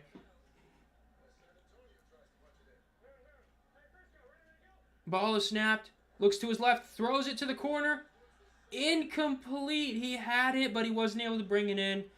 Incomplete. I would kick the field goal here. Take the points. Get up 9-6. Got no real dog in this fight. Would Brahmas win and create chaos? Mainly for DC. For the Brahmas, they're basically already eliminated. Like, it's all... They'd have to have everything go right for them. But it would cause some chaos when it comes to, like, where the standings are for DC, St. Louis, and Arlington. So in that aspect, it would.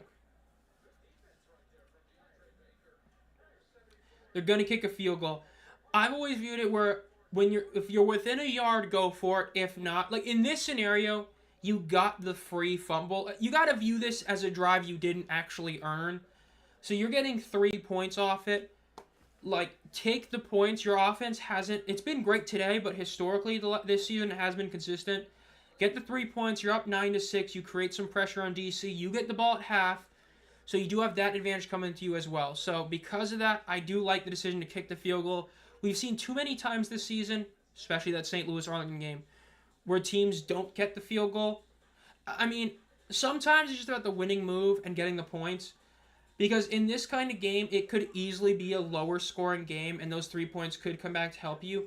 Because if you lose, it's not going to be because you didn't go for it, in a sense. Like, if you lose because of by, like, 4 points or something, that's because you just lost the game. Whereas that field goal could easily win you the game.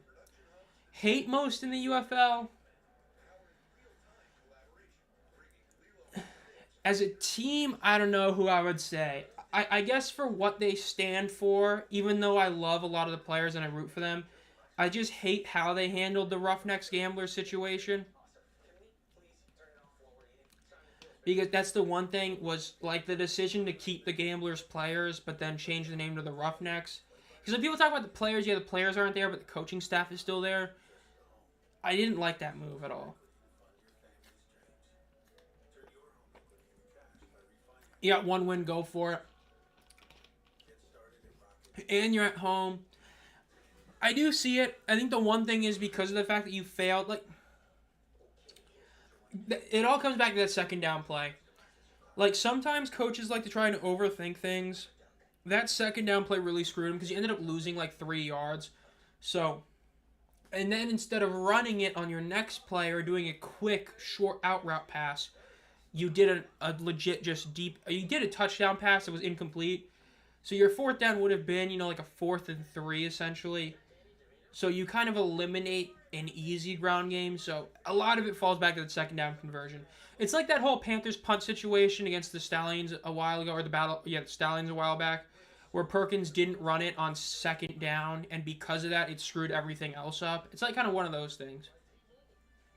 69. Okay. So, okay.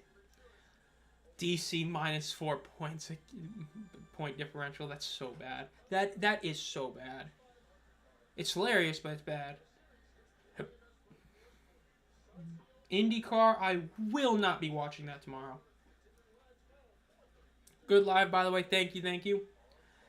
Again, this is week 7, so this should be the 13th one of the season, I believe. MVP race. Bro, stop trying to shove Teamu. He is not in the MVP race. Even though he had the fumble, the best player on that team is not Teamu. Chris Rowan has been incredible this season for them, even with the fumble. I mean, quarterback-wise, Perkins has it by a mile.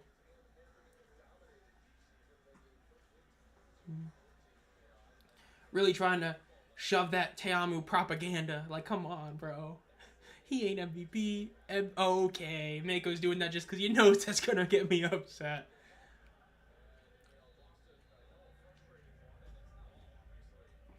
Roll in. You can't fumble the ball this time, so let's see what they do this time. Yeah, remember, San Antonio does get the ball at halftime, so that's a big thing right there for them. That's another reason why that you just take those 3, because you do get the ball at half. Return is up to the 20, up to the 25. Gets tackled at about the 28-yard line. 6 minutes left. I can't wait for the UFL to expand. I really hope that they announce it during the championship game. That would be really cool to see. 9-11 for 90 yards. Okay. So you have a quarterback going 9 of 11, and we have the score is 6-9. You can't make this up. And the total yardage for DC is 96. Okay, we're really just having fun. At least it's a competitive game so far. Let's see it. I expect this, a lot of people thought it was a blowout. I know, like, PFN, every single person on their panel thought DC would win. Granted, I thought DC would win, but I thought it was going to be a close game. I thought that San Antonio, there was no way they were going to play that poor against this defense. This defense has been kind of overrated, the DC defense, so they're looking pretty solid. And look at that great sack by the Brahmas, but Teamu did get the throw off, so it's going to be an incomplete pass. But great pass rush, love to see it. Houston, Birmingham, that's going to be a fun game. St. Louis, Memphis might be a fun game. Yeah, because it's so weird. It's like, because I mean, like, you had, like, within a week, you had I forgot who got interviewed, but Ace interviewed somebody, and they were like, oh, we don't really know about expansion. Then you had the rumor about expansion that same week. It'll be interesting to see for sure. It's definitely a we'll know during the championship game, I would assume. Because I would be shocked if they just announce it, like, randomly in the offseason. Intentional grounding on Teamo, no receiver in the area is what they're calling. They do have an Instagram, yes. What's up, T-Dog? I'm just dropping in on a long drive. How's the game? It's a good game, honestly. It's 6-9 right now, DC, San Antonio. DC fumbled the ball on the kickoff. Chris Rowland fumbled it. The Brahmas weren't able to get a touchdown, but kicked the field goal, so they took the lead. Kevin Hogan has looked really solid, and the tight ends for DC have been great. Tama made like a pretty poor throw, but Briley Moore made this incredible catch. He tipped it right to himself. Incredible. So, big penalty on DC for the intentional grounding. It's going to be 2nd and 21. Fake the handoff. Tama drops back throw. Looks to his left. Looks on the middle of the field. Throws it. It is going to be caught. But he gets tackled immediately. It's still going to be a very solid gain. About a 13-yard gain. Very solid pass right there. Depends what state they expand in. But yeah, I mean, Kevin Hogan's looked really, really solid for the Brahmas. That's great. Oh, intentional grounding. Well, okay, yeah. Yes, they do have intentional grounding. I see what you mean now. But yeah. DC's 3rd and 9 for him right now. Ball is snapped to Teamu. Quick throws to the left. Is going to be caught, but immediately tackled. That's a good point for Carter to point out, T-Dog. So what he pointed out, so very early in the game, it looked like DC had this incredible drive. They got a touchdown within literally 2 minutes. But then Party super challenged like that for holding. It got called correctly. Called back the touchdown. Gave him a 10-yard penalty. Then the defense actually played really well. And were able to force a punt. I forgot about that. Good call, Carr. I'm not super familiar with the UFL rules. Most of them are the same basic rules to the NFL and college. The only difference is it's the NFL catch rule, so 2 feet in bounds. The clock within 2 minutes is the college rule where a first down stops if the chains are moved. You have the super challenge where you can challenge anything up to 2 times if you get the first one right, including a false start penalty. And that pass interference has like a couple of levels to where it's not always a spot foul, even if it's like a deep Hail Mary. If it's not considered intentional, it'll just be like a 10, 15-yard penalty. But mostly it's the same rules. I swear the first team that gets expanded, I'll become their first fan. It will be interesting if a team comes to NC, because it's going to be like, man, how much do I care for that team or the Panthers? It's going to be really weird. Yeah. The one thing with the Super Challenge this season is it hasn't necessarily been handled correctly. Because you're supposed to have to call it specifically, like, I'm calling that number 30 on my team was held, or that number 29 in their team, did pass interference. But some coaches have said it in specific ways that kind of go against it in a way, to where it's really weird how it's being handled. But overall, yes, it would be really cool to see the NFL have it. So the NBA and NHL scores are about the same. The Cavaliers are currently destroying the Pacers, and the Panthers are still up by 1 with about a minute left in the second period. Hurricanes took a pretty tough loss yesterday. People want to talk about the no calls against the Hurricanes that were done by the Capitals. Look, I've said it before on Twitter. I know we're in commercial break. I can talk about this. The Hurricanes' power play, basically the last 4 years in the playoffs, has been one of the most aggravating things to watch. The fact that they're not shots on goals, just pure shots, they're barely getting 4 shots of power play. That's 1 every 30 seconds. Okay, you should be having 4 shots on goals or shots on goal at minimum, let alone shots, and they're barely doing it. The power play for the Hurricanes, it's so awful to watch. It's just so rough. Half the goals you score in hockey are because you go for a goal and it just gets a really lucky bounce because you're shooting it in between a bunch of guys, right? And it just gets one good tip. If you're not shooting, you can't score. The Hurricanes look for the best look instead of a chance to score. And there is a difference. If you're looking for the best look, you're looking for a higher percentage chance. But is shooting a 10% chance versus 4 or 5% chances? Come on. I wouldn't have been upset if we let Rod go. That's all I'll say. When his contract is up, I wouldn't have been upset if we let him walk because of the power play. We'll see. See if they beat the Capitals. They should. They're up, or they're tied 1-1 going home, so we'll see, but...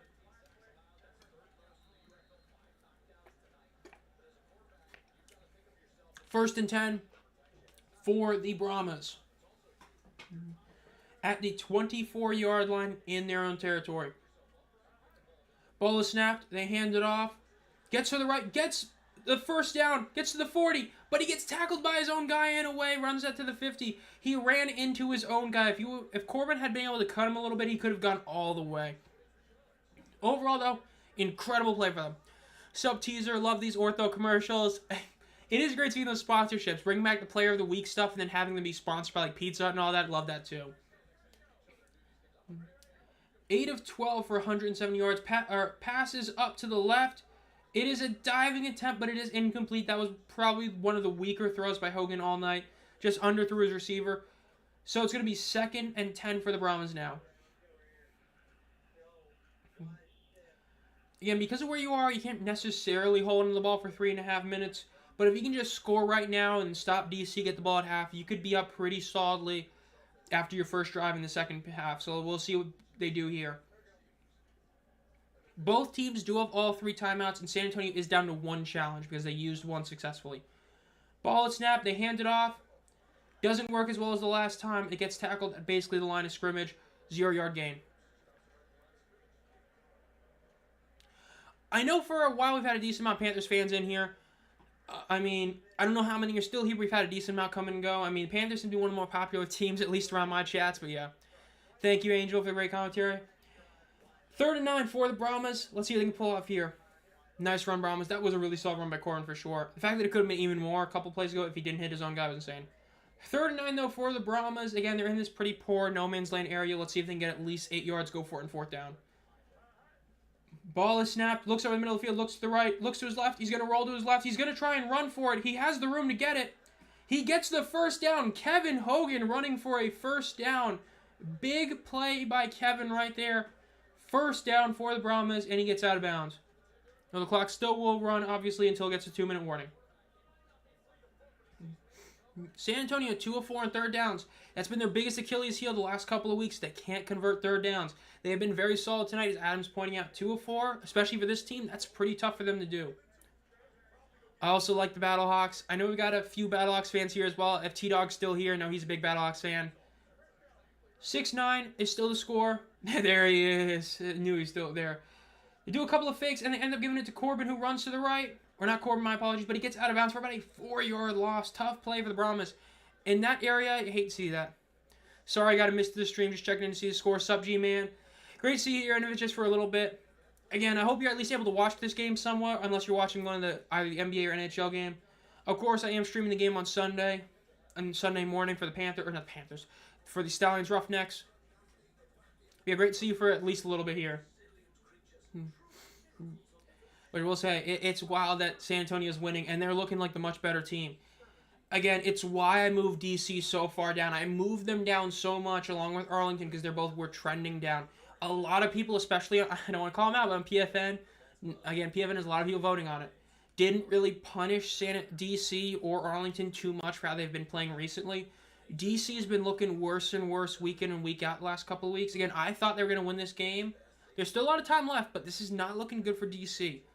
For my game pick's sake, I hope they do pull this one off. And for Shark Mako's sake, I hope they pull this one off.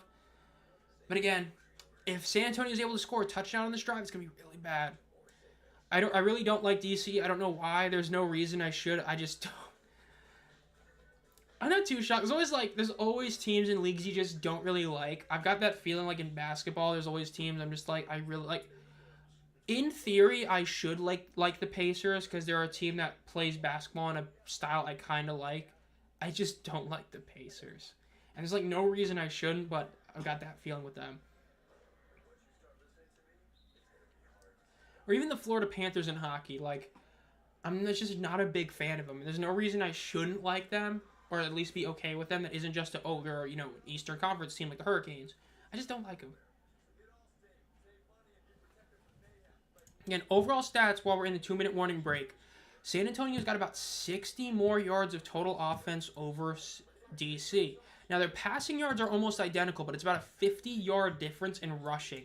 That's been the big difference. And one team, DC, is 0 of 3 on third down, so they are 1 of 1 on fourth downs. And San Antonio is 2 of 4 on third downs. That's been the biggest deciding factor, as well as the fact that San Antonio has just gotten 8 more overall plays. That's been, of course, the overall biggest thing right there, so yeah. I'm a Lions fan, so I hate Washington now. Hey, the Commies, that's a good team. It is, for Detroit's sake, it is going to hurt seeing that you've got the Commies looking so much better now. Because that's one more team you got to worry about. But hey, Detroit, I mean, I think most people would still say they're the best team in the NFC North. We'll see if they can hold on to that crown next season, but I would still say they're the best team right now. Losing Glenn really hurts. I don't think Ben Johnson is too big a loss, honestly. But losing, and no offense to Ben Johnson, I just don't think it's like that massive. But losing Aaron Glenn, that's a tough loss. That defense played much better than it should have when it was getting injured. He was a great defensive coordinator. Really is a shame they had to lose him. But hopefully he does well in New York. And he doesn't get screwed over by a quarterback basically calling for his job, like what happened to Zala. 2nd and 14 for the Brahmas. Minute 58 seconds left. 2 receivers to his left, 2 to his right, running back to his left. Ball is snapped. Hogan looks to the middle of the field. Looks to his right. He throws it out to the sideline. It is caught at about the 40-yard line and then gets to about the 36-yard line. DC could go 0-2 against the worst team like Houston is last year. Hey, but at least Houston was also a bottom feeder last year. Seeing DC get swept by San Antonio is a pretty bad look for them. Because this really does hurt their playoff chances. Obviously, they'll still be ahead of Arlington because of the head-to-head record if Arlington gets the W. But, like, if Arlington pulls off the upset against Michigan and DC loses this game, that's really bad for DC. It's going to make it very, very tough for them. The Redskins, I still stand by they should go back to the football team. I really like that name after the first year. I was like, man, this is funny. It's a good name. It works. The Commanders, the Commies is just such a bad name. Like, you really picked a red and yellow color scheme with a team called the Commanders and thought, yeah, nobody's going to call us the Commies. Like, come on, bro. That's literally an AAF team. The San Antonio Commanders were literally an Alliance of American Football team. Like, how original calling yourself the Commanders. 3rd and 6 for the Brahmas. They are in borderline field goal range. Again, they are using their backup kicker on the season. But this is still legit field goal range, so do not take a loss here. That's what you can't do. 3rd and 6. 3 receivers to the left. Ball is snapped. Looks to the left. Quick throws a little screen. And it's about a 1-yard gain. Again, I'm okay with that play call. Because of how this game has been and you get the ball at half, I understand that's not a ballsy play call. But that is a smart play call. We've seen a lot of times, especially with the Brahmas, right? We saw the Bryce Perkins interception when they were in field goal range to do that pick 6. Sometimes just doing the safe play is the correct play. Do the safe little screen pass, force DC to call a timeout, kick a field goal, get a 6-point lead, force DC to score quickly, or if they don't score, you get the ball at half, and you can potentially get up to a huge amount. So I'm fine with that play call as long as I make the kick. Brahmas is nothing like the AAF Commanders. Hey, that San Antonio team, man, was a good team. It's a shame that that's one of those teams we had to lose with, you know, the loss of so many spring teams. I got a D-O-K-A-M-B. Bruh. Just saw that.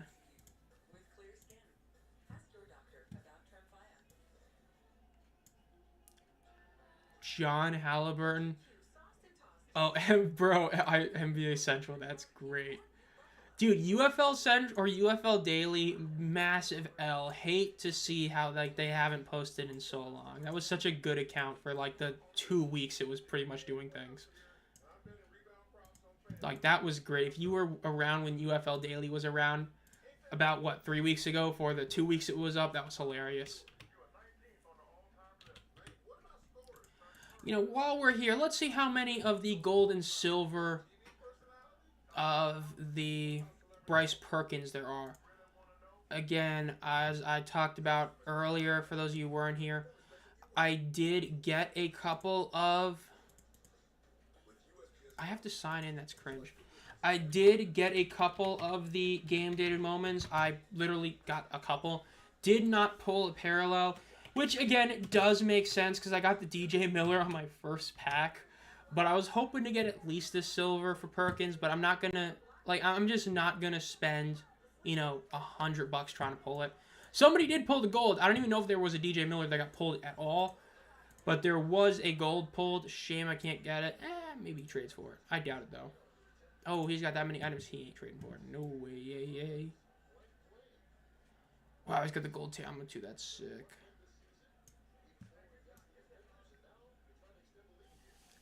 F it. I'm going to send him some stuff. I'm going to go for it. You never know if you don't try. I'll do that in a bit. And I misclicked. Sub Steven. Holy crap, Brahmas may upset. I'll take it. Long way to go, though. 54-yard attempt. If he makes this kick, I mean, you got a 12-6 lead with a minute 40, and DC only has one timeout left. You force a stop, you get the ball at half, you could get a huge lead. Let's see, but he has to make this kick. Kick is up. It was not blocked. It's drifting to the right. It doinks, but it's a good doink. It is good. 12-6 San Antonio over DC. This has been insane for the Brahmas. I mean, from that super challenge by Party earlier in the game to what they just did with that field goal. Again, I know some people are going to hate they're playing it safe. But again, you take the 3 points on that earlier drive when you got the fumble. That puts you up 9-6. Then you did the safe play right there. If he does that same kick, but you're a yard back, you miss that kick. That's why you can't lose yardage when you're in field goal range. Doing that little basic screen pass was the right call. You stayed in field goal range, got the kick up, it's good. If you can stop DC here and get the ball at half, up 12-6, you can win this game. And by the way, this does mean that San Antonio has now scored twice the amount of points that they have scored the last 2 weeks combined. That's how good the Brahmas are tonight versus that. Again, I said it earlier, this game was going to be the battle between the movable object and the stoppable force. The Brahmas offense versus the DC defense. And so far, the Brahmas defense is winning. D-Shores, that's such a classic. He is still hurt. His groin injury ended up being worse than thought. Legitimately, it's like a race between him and Wade on who comes back sooner. But he is hurt. He is not, cut, but he is still injured. Return is up to the 24-ish yard line. There is a flag. Will be interesting to see who that flag is on. If it's on DC, it's going to make it a very tough drive for them. Defenders are not defending anything. This is what I was worried about with DC. I said it a while back. I said it 4 days ago. That their defense had been looking worse and worse every week. A lot of their stats got heavily inflated in week 1. When you have an 8-sack game, your stats get heavily inflated. And every week since then, they've gotten worse and worse. To the point where it's hard to look at him as a great unit, especially when you compare him to a team like Memphis. Memphis is not getting sacks. They're not getting turnovers. Yet a lot of their yardage and points allowed stats are pretty similar to DC. What that really shows is the ineffectiveness of DC's defense when they're not getting turnovers. Again, earlier in the season, they got a lot of turnovers, helped the offense out a lot. But when you're not doing it, it's showing the flaws in this DC team and why the Battlehawks at this moment are the best team in the XFL. Again, maybe DC pulls at the comeback, St. Louis loses, and we change that. But at this moment, there's a reason why St. Louis should be viewed as the best team in the XFL conference. Rush by the defenders is about a 5-yard gain. I'm not a huge fan of that play call. You need to score something here. San Antonio gets the ball at half. That looks like a play that you're just doing to potentially kind of eat up clock. You're going to go down to about a minute left. I understand you don't want to give the Brahmas the ball either because the Brahmas do have 3 timeouts left, so I do get that. So let's see. Second down. Teamu drops back, looks to his right, throws it deep over the middle, and it's a terrible underthrow by Teamu. Incomplete pass. That's great for the Brahmas. It stops the clock. Now in 3rd and 4, you have to get a first down. You can't just rush and call timeout because then the Brahmas are going to get the ball roughly at about the 50-yard line. W doing UFL edits, love to see that. I know Baker was doing them, but I think he stopped doing it, so we do love to see some UFL edits being made.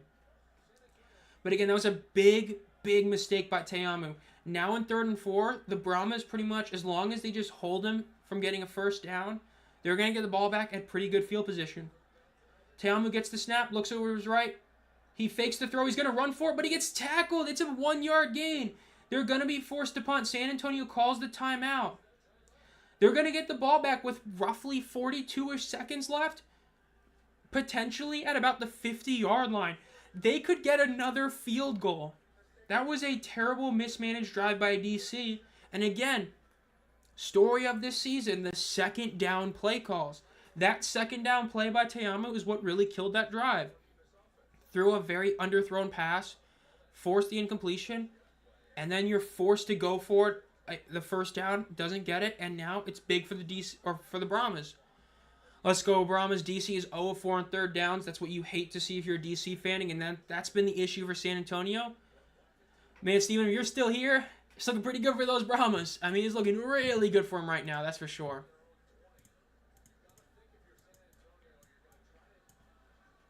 Just a massive, massive play for them right there.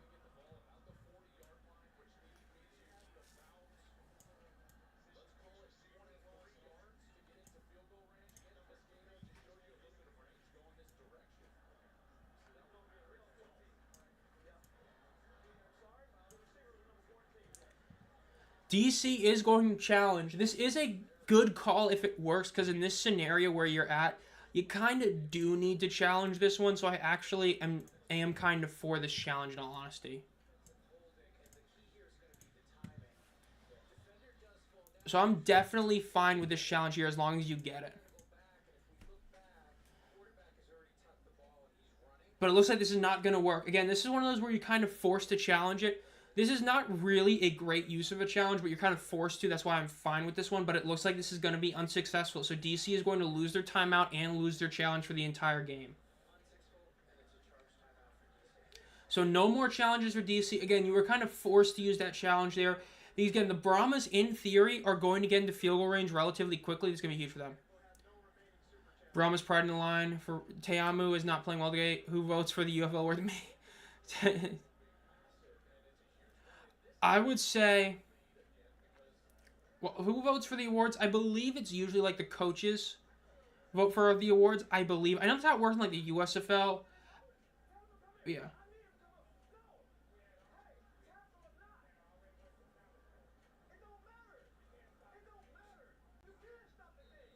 Shannon Harris is not happy right now. Those DC doormen are not looking too good right now. So again, DC is going to be forced to punt. Brahmas could score again. They really could. I mean, they easily could for sure. Yeah, I don't know if it changed last year and they had some vote done by the media, but I believe it's usually just the coaches that vote on it. That would be funny. And they might. Let's see, the punt is up. No flag on the punt initially, so that's good for the Brahmas. Return is at the 35. Cuts to the left. Gets to the 40. Breaks tackle. Gets to the 40. Gets to the 50. Gets to the 45. The 40. He gets tackled at the 31 or the 36. They're in field goal range already just on the return. There's no flags. Massive return for the Brahmas, getting the ball at the 36-yard line. And they've still got 35 seconds left.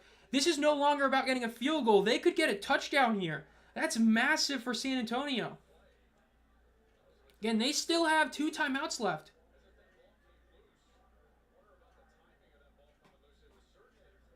Ooh, ball did come out. But he got it back, so it doesn't really matter. Low offenders. This is huge for the Brahmas. Again, this is now touchdown opportunity. 2 timeouts left, 35 seconds left. The clock stops and you get first downs. You can get a touchdown here. Again, do not take any yardage lost.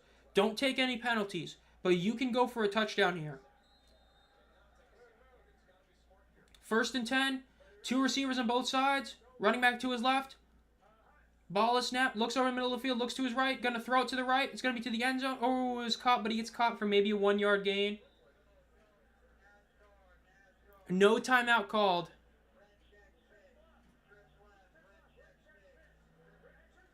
Second down.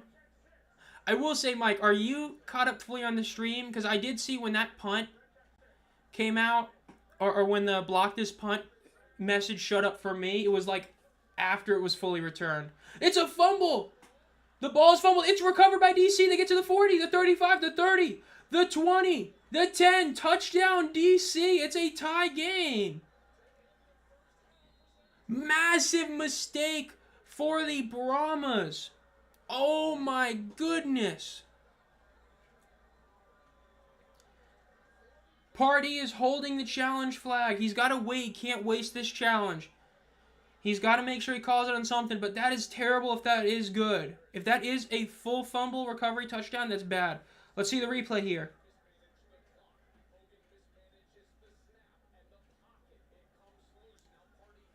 Ooh, he just bounces right into his own lineman and loses the ball.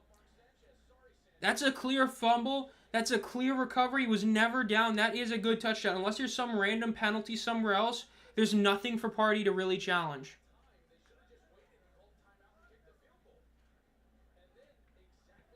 Just a terrible play by them. This feels like a tank ball. It honestly does. But fumble 2, that is the truth. That is so bad. Hogan has looked so good, but that was such a bad play right there.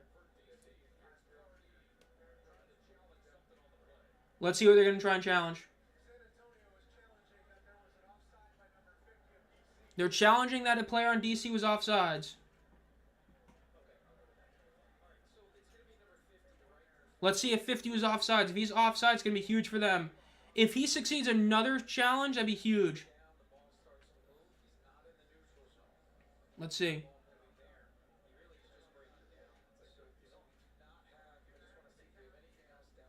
Does not look like this is going to work. This is going to be an unsuccessful challenge. Both teams are without challenges. It is 12-12. Typical Brahmas. DC did not play like a 4-win team. That's insane. That is as fluky as a touchdown as you can get right there. 12-12. Again, the one thing, this is just like the Panthers game against San Antonio. Panthers were in field goal range. They could have truly ended the game, and Perkins throws this bad pick 6. This has shades of that. You're in field goal range. You get the ball at half. You have the chance to get it, and it's insane. You're way behind me. I'm watching this on normal Fox. I think, are you fully caught up on the stream? I think I mentioned that earlier. Because, a lot of at least for me, seeing the messages in chat, when you said the DC scores, that was, a while late for me. I had already seen that for about, 30-ish seconds. It's intercepted on the 2-point conversion. Stop giving me flashbacks. Common Brahmas L is embarrassing. There is a flag.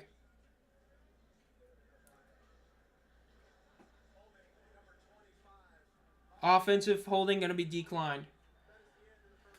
Again, horrible ending for the Brahmas right there. That is not what you want to see if you're San Antonio. That is such a bad, bad blow for them. And they're talking about how they didn't call timeout. Which is so weird. It's such a bad decision to do that right there. It really is such a bad decision. JoJo Tillery, Andrew Peasley, Rashad, Wild Goose, Fayon Hicks, Larry Roundtree, Grant Miller, and Austin Watkins are inactive for the Stallions tomorrow.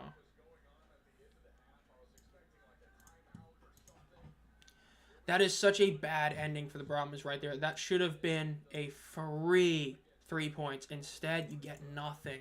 Just awful.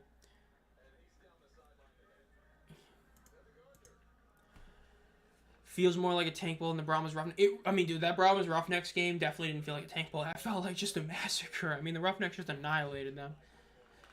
Wild that we might see the first team to compete in the tank ball make the playoffs, though. It really is wild they're that close right there.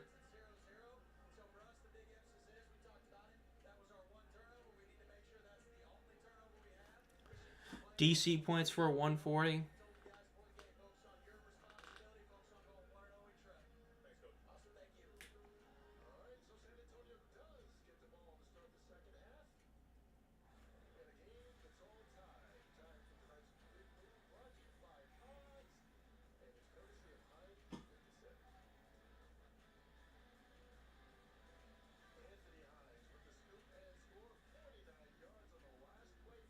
I'm just texting my mother right now for Mother's Day, of course, which is obviously on Sunday. Planning to do breakfast before the stream right there, so just give me a second.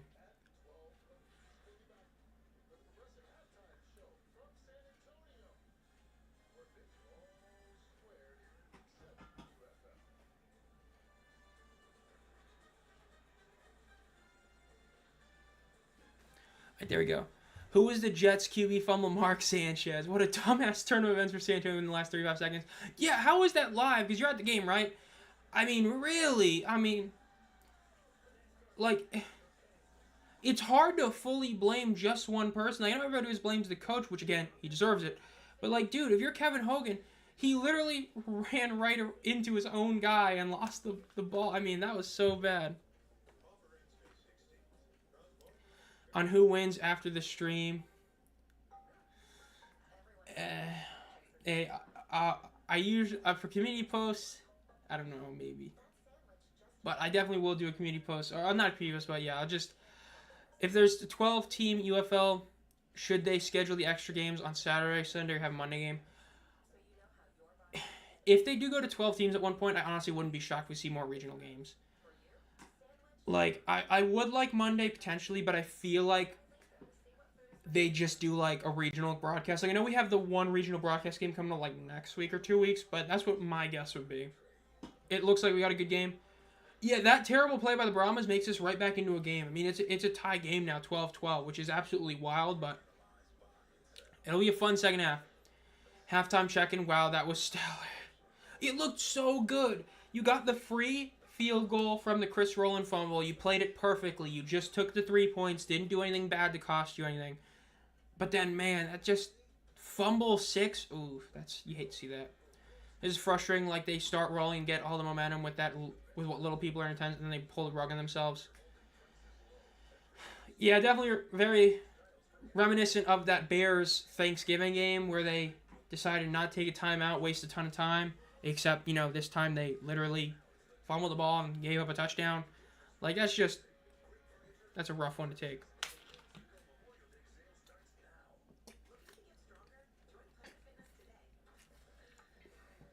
Yeah, the Brahmas are light of support right now. Again, Memphis has the benefit of having to have 2 other teams both get W's, but if you're San Antonio and you lose this game, all that has to happen is St. Louis win, you get eliminated from the playoffs.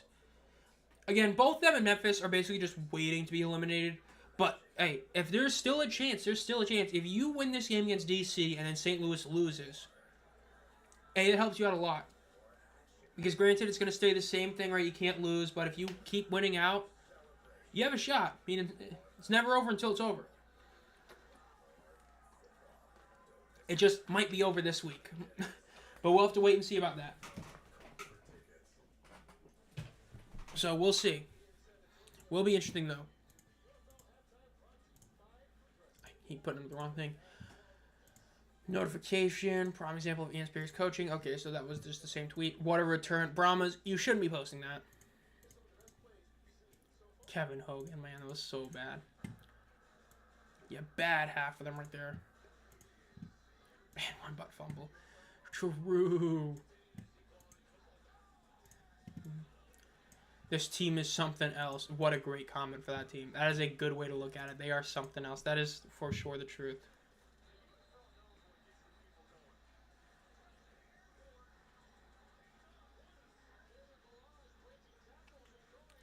What was the worst spring football game you ever saw since 2019?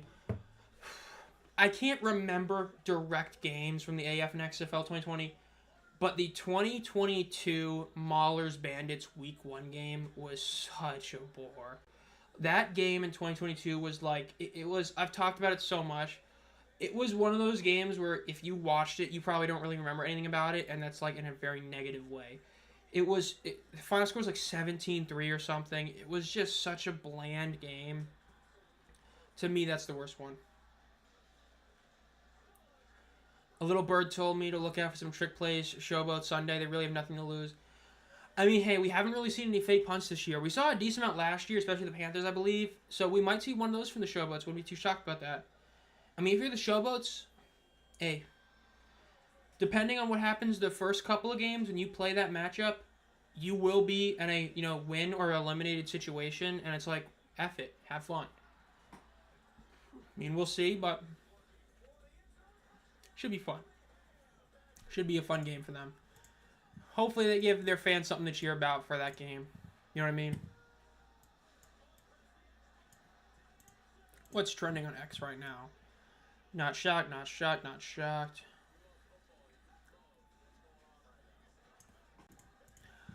Roughnecks versus Renegades was a bore. Ooh.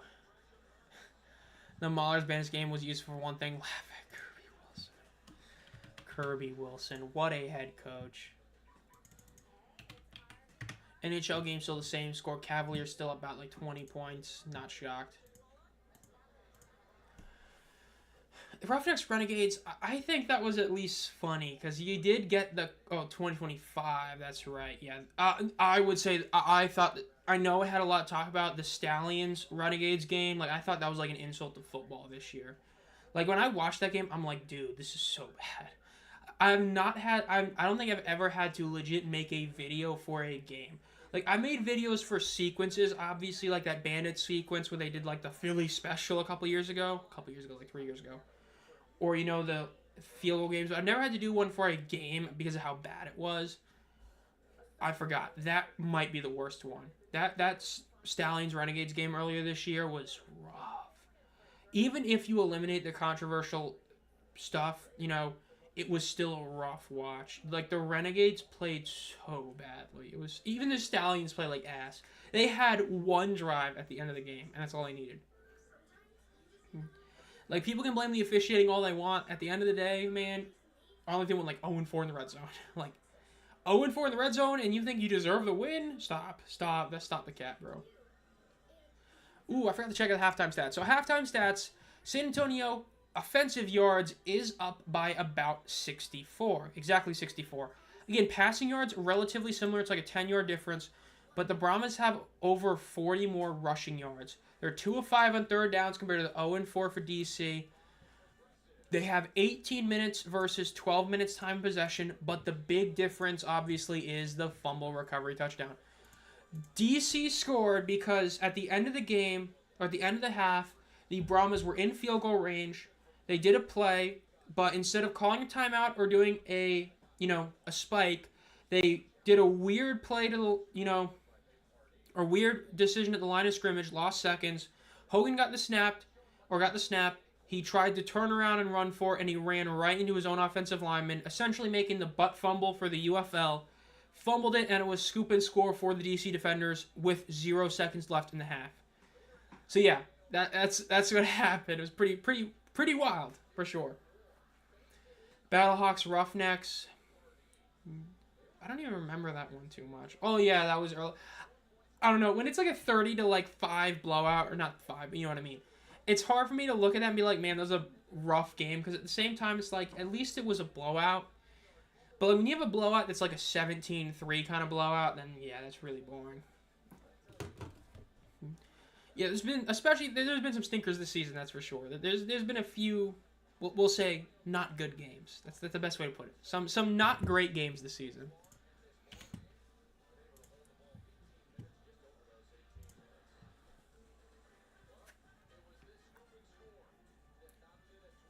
The scoop and score. Houston was so bad, it made it hard to watch. Dude, Anthony Brown, he'll go down in spring football history. Now, what is it? Good history? Absolutely not. But he is going down in history. He's going to go in history with, like the James Morgan, the Shea Patterson, as the, oh my God, what am I watching? Right? I mean, oh my goodness. Like, dude, Anthony Brown, Jarrett Garantano, he's another one going down in spring football history for the wrong reasons. Anthony Brown, that was so rough. The fact that he had hype, it makes it even worse. Because, like, at least Jarrett Garantano, everybody thought he was going to be awful. And then when he was awful, it was like, oh, wow, he's bad. But Anthony Brown, there were people who were like, man, this guy's going to be so good. And then he was so bad. I mean, oh my goodness. But hey, Jalen McClendon, man, I'm so glad he's getting his shot finally. And he's looking really good. Love to see that.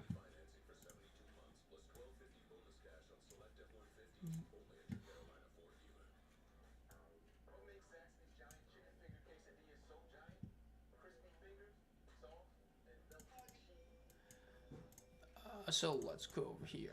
Watching it. I mean, it's rough to say that the Roughnecks were a JUCO team under Anthony Brown, but, like, I'm not going to say they weren't. I mean, they were a really rough team to watch in a lot of ways.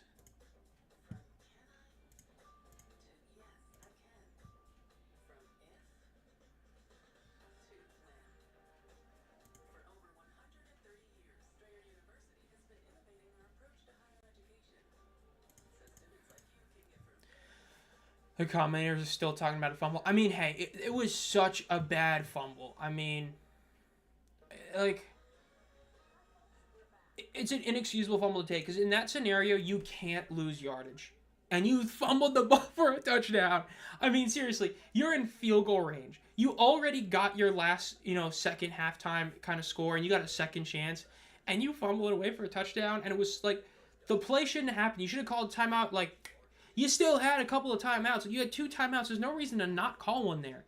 And then for Hogan to just snap it normally and not spike it, like, dude, what are you doing? It was so bad.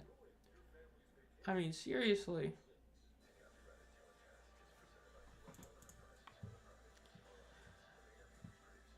There have been at least 2 good games every weekend. Correct me if I'm wrong. I would say no, only because of the first couple of weeks in the season. Wait, hold up. First week, I don't know. Week 1, I wouldn't say so, but I'd say every other week, yeah. Because Houston, Memphis in week 3 was a great game. Brahmas, Panthers was a great game. Week 2, DC, Memphis was a really good game. Birmingham, Michigan was okay. I would say the first 2 weeks, no. Every other week, I would fully agree with that. In fact, I would argue it's almost 3 good games a week. Like, a couple of those weeks are 2, but I'd say past week 2, for sure. You've had multiple great games every week.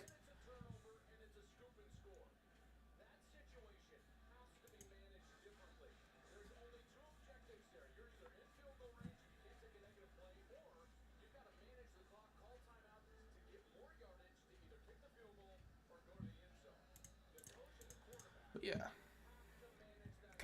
Anthony Brown was bad, especially against the Battlehawks. It was bad. Anthony Brown was rough the whole season for sure.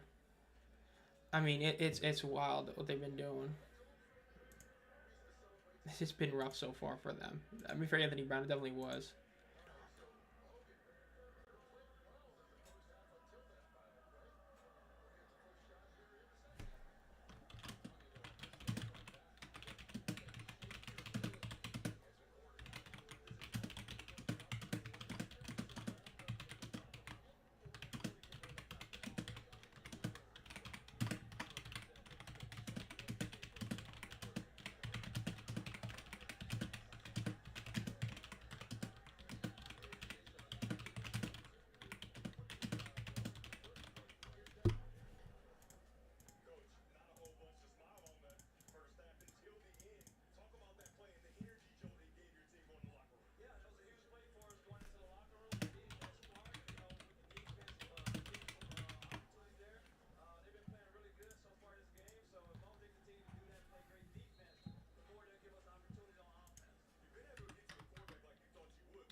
Sorry, I'm just pulling some stuff up over here.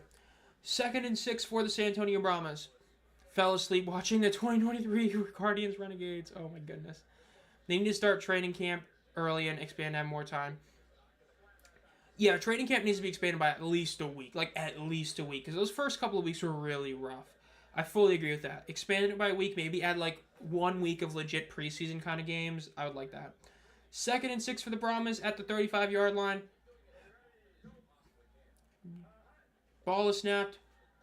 Quick throw to the right. It is caught up to about the 47-ish yard line with forward progress. First down for the Brahmas.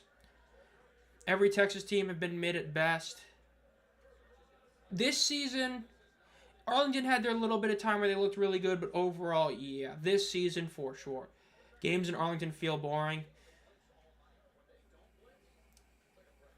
I think a lot of it's just that Arlington themselves are kind of a boring team this season because they're the opposite of what they were last year. Like, if you're going to be a team that chokes games, it's better to be a team that at least makes them high scoring than like super low scoring games. I would say that. Hogan rolls out to his right, throws it. It is going to be an incomplete pass.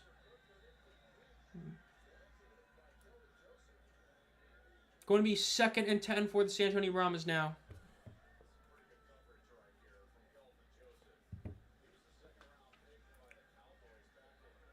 Maybe the UFL could consider a week as a year make it a preseason game. I would like something like that. Do some sort of like initial thing. Because when you don't have any sort of real reps, like game reps, it does make those first couple of weeks harder to get together. So, hopefully. Arlington's are the Falcons if they had a championship. 2nd and 10, Hogan drops back, throws over the middle, is going to be caught. Diving catch, incomplete. He did not hold on to the pass. First game in Vegas on the painted dirt was pretty rough, but it was somewhat interesting, like a train wreck. Vegas was something else. Those Vipers games were something else. You had like the same crowd every single game. You had a third of the stadium empty and 2/3 of it full every week. The field always looked pretty rough, and it was something. It was, you were watching it. Like, I would rather watch that than watch like a game in TDECU in front of 50 people. Just saying.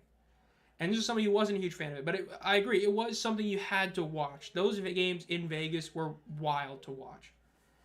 3rd and 10, ball is snapped, drops back to throw, throws to the right. It's going to be caught, but this is going to be way short of a first down. But he breaks the tackle, keeps going, but he's going to be tackled for about 1 yard shy. I would go for it here.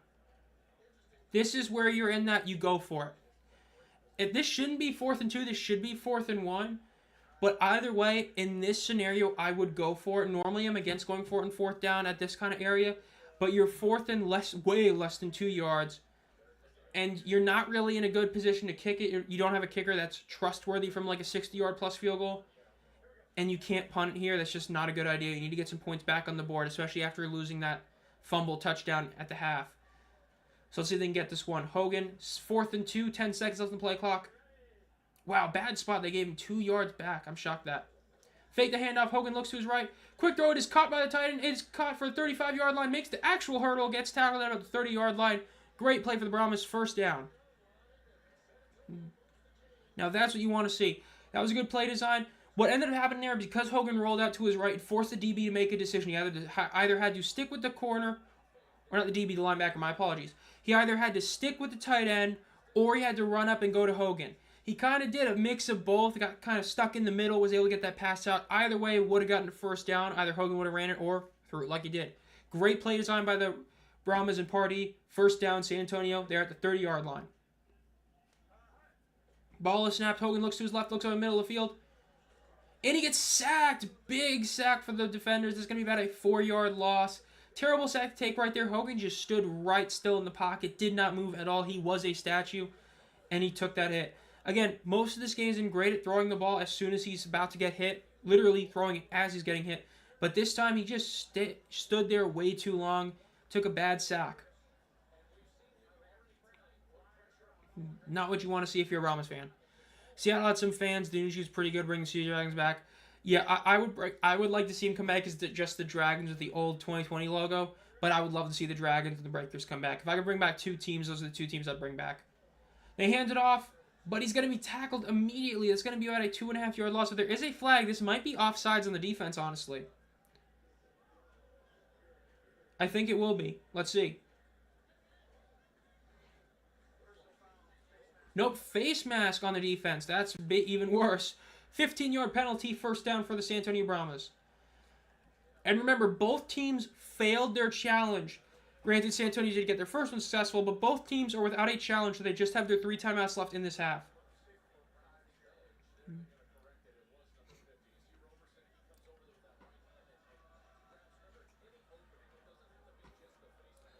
Again, huge penalty DC took right there. Gives them a first down again. 5 penalties for 55 yards. It's a 25-yard difference when it comes to penalty yards for both teams.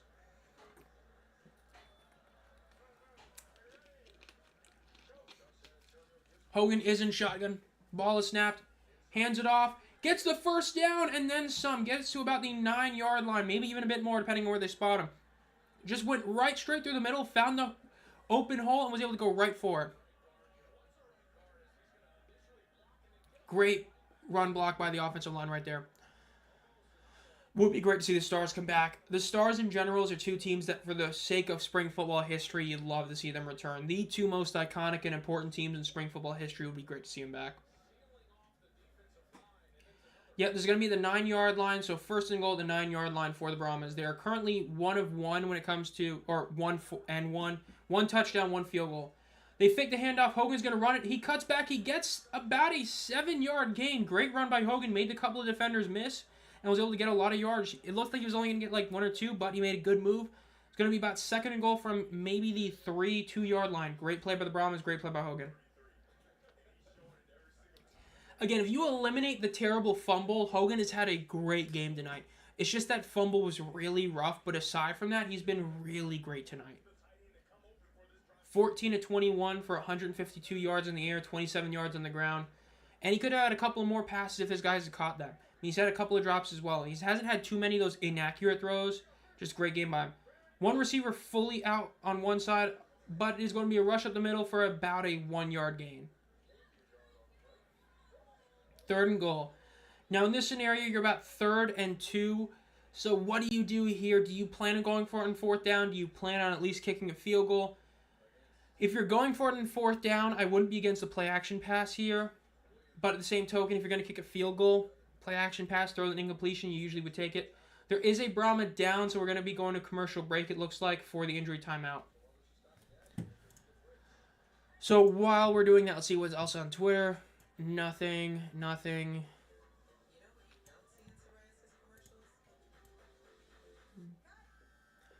Nope, now let's see what's going on over here. NHL.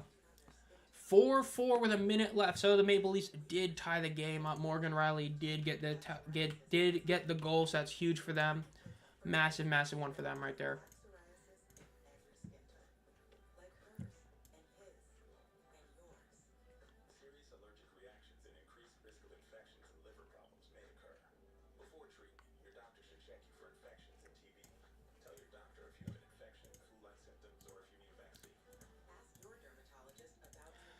I said before the season Hogan was the best QB. He is not lying, Chad. He did say that before the season. I remember seeing comments from Steven on both X and I think also YouTube talking about that.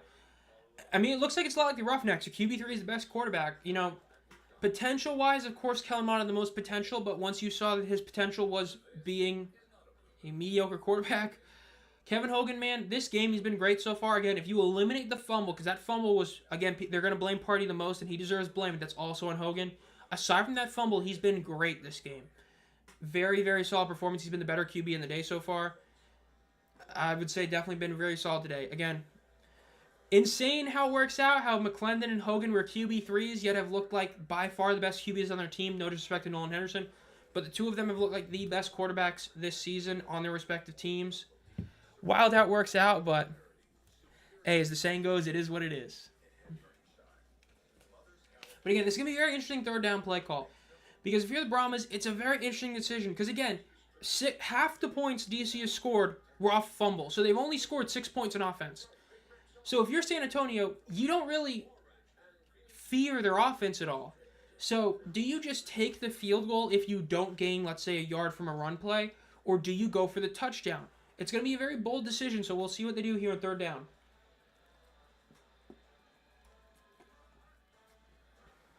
Coming back from commercial break, showing a little bit of a highlight reel.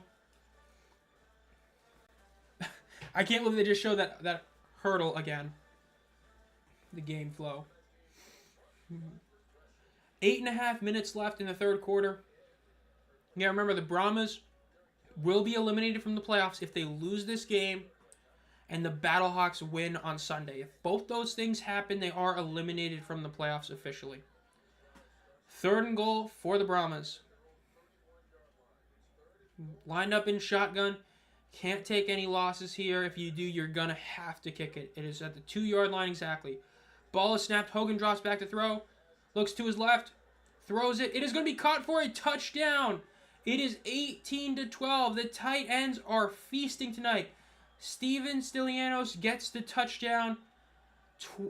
18-12 San Antonio over DC. Massive for them. I could see some teams from the original UFL that never came back yet. I'd love to see the Invaders. The Invaders had such a good uniform concept. Would love to see them return with the OG uniforms. Not like the Showboats change it up for reasons. If the Invaders come back with the OG logo and the OG uniforms, would love to see it. Big touchdown for the Brahmas right there. Man, my TV is a few minutes behind. It's really weird. My Fox is so ahead of most people. My ABC is so far behind. Brahmas are going for 1. I'm not a huge fan of this. DC is historically bad at 2-point conversions. If you get a 2-point conversion, it's going to be rough for DC to come back. Not a fan of this decision here. No, it's not just because I need them to get to 20 because that's what I predicted their score was. Quick throw to the left. It is going to be incomplete. Didn't work at all. 18-12. San Antonio over DC. Again, just not seeing any extra points being converted this game. They just showed... San Antonio just scored a touchdown, and they just showed that, okay, really? Bro, come on. Bro, if the Invaders return, I'll have season tickets. Absolutely will be out of my mind. Such a great team. Such a classic team. I mean, we joke about the Memphis Maulers. The OG was the Oakland Panthers. If you know, you know. The Anthony Carter, Bobby Hebert, Panthers, or Invaders, I should say. They almost beat the Stars. Almost pulled it off. Feels attacked. Some of these commercials, bro. Wild. Commercial break. I did not look at the NBA game. Granted, this is the series I literally could care less about. Like, the Cavaliers-Pacers, I think, is the most pointless series going on right now. It's 106-95 Cavaliers over Pacers. Let's see. Are we going to OT in the hockey game? Yes, we are. And the Jets are already up 1-0 over the Stars. 4-4. Another overtime game. We've had so many OT games this season. We literally just had one. That was such a good game. The Oilers-Knights, that was a great game. The fact that Vegas came back and nearly pulled it off. They stopped a 5-minute power play just to lose on even strength. I don't think it gets worse than that. That really sucks. Might change the Invaders with Raider colors like they did with the Maulers. I would hope not. I would really hope not. Like, I wouldn't, knowing the UFL, I wouldn't be shocked, but I hope they don't. Was rooting for the Invaders, and Fred was their quarterback. He's from Roseville near me. And I think that's right. Fred Bessina, I think that's right. I think that sounds right. Let me confirm that. I mean, we're in commercial break. I looked this up. Fred. Okay, so I misspelled that.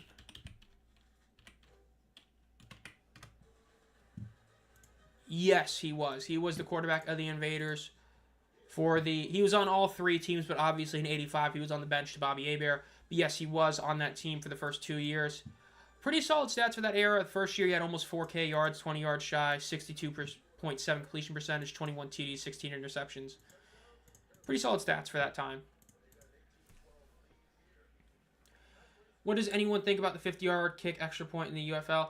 I would be fine with it. I made a whole opinion video thinking that I would love to see them bring back kicking extra points for the one, but make it a difficult kick. Though I thought like a 40 or 45-yarder would be a solid one. Because I did it based on the percentages of what 1 versus 2 point conversions were succeeding at last season. And doing the math, comparing it to like NFL kicks, like a 40 to 45 yard field goal / PAT would be roughly about difficult enough to justify still going for 2. That's what I'd like to see. No helmet stripe. Oakland. Now I gotta look up the uniforms because I know what you're talking about. The little blue stripe and the white stripe. That uniform is a classic. The light blue yellow with the. I mean, it's like the CM Punk logo, which is a classic. I say like the CM Punk logo. Like the CM Punk logo didn't come out like 15, 20 years later. 25. You know what I'm saying. If you know, you know. Rush up the middle. It is going to be at an 8-yard gain. Ooh, still going. Deion Jackson gets about a 14-yard gain. His offensive line just kept pushing him forward. Good first down play for the DC Defenders. Would you like to see the Oklahoma Outlaws come back? That'd be a cool one. There's a lot of those USFL teams. Like, obviously, you can't bring back the Gunslingers in San Antonio because of the fact that, you have the team in San Antonio. That's another franchise, the Jacksonville Bulls. That'd be a good one. Jacksonville was a great market back then, but, there's a whole issue with all that. But, yeah, CM Punk, the owner of the Invaders. They hand the ball off again on first down, and he gets tackled for about a 3-yard gain. Just made a new UFL edit. Nice. Does it happen to be about a butt fumble, or is it something else? Grateful Dead logo, lol. Kellen Mond having a good time on the sideline, just smiling. Love to see that, even though he's the backup for this game. Second and only a 2-yard gain. Again, story of the season, the DC ground game not being consistently good. Second and 8. Motions the tight end to the right. 2 receivers on his left, 2 to his right, running back to his right as well. Ball is snapped. Hands it off, and he gets tackled for about a 2-yard gain. Could take the Wildcats brand, or they bring back some TSL teams. The only thing I would say no is because I don't think too many people really know the TSL. Like, bringing back teams from the UFL from, like, the 2010s Fall League is already a bit of a stretch because, like, it's been a while. But, like, even then, like, teams like the the Omaha Nighthawks would be a good one to bring back. Brahmas dead-ass own DC. Seriously, they pull this win off? Seriously. That would be wild they pull it off. 3rd and 4 for DC. Drop back to throw. Throws it over the middle. It is going to be caught at about the 30-yard line by Chris Rowland, the most consistent player. But there is a flag. This might be an offensive flag. Looks like they're going back. Looks like it will be.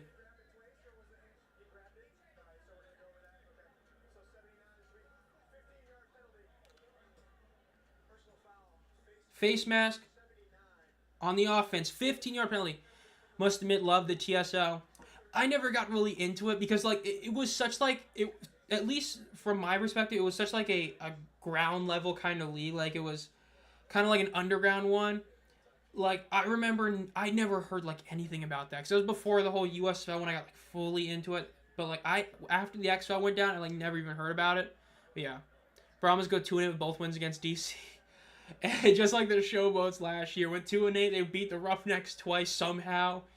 Well, I say that like the Roughnecks are great last year, but still. 6 penalties for 70 yards. They have over twice the amount of penalty yards that San Antonio does. That's wild. 3rd and 19 for DC. 2 receivers on both sides of the ball. Ball is snapped. Tiamu looks to the middle of the field. Throws it over the middle. It is caught by Abram Smith, but he gets tackled at about the 46-yard line. So they're going to punt this on about 4th and 8. Might go for it, seems like. I hope not. I mean, they shouldn't. Columbus Jousters. Hey, they should bring back the Maulers and go back to the purple and orange. I will stand by it. That was a great color scheme. I don't care if it's in Pittsburgh with black and gold is everywhere. That was a great jersey combination, the purple and orange. I love that jersey. Regret not getting one of those. Return is at about the 5. Cuts up, but he gets tackled at about the 8-yard line. So let's see if San Antonio can pull something off here. This will be a very long drive, but if they can score on this drive, they might be able to pull this W off. I agree. Hey, I know so many people didn't like it. I love that one. Like, I love having the black and yellow jersey, but I really regret not getting the orange and purple. That was such a classic. That was great, great design. I will stand by that. Softball programming update. I, like, don't care. Brahmas versus DC. Brahmas versus everybody else. Okay, everybody pulling up all these memes.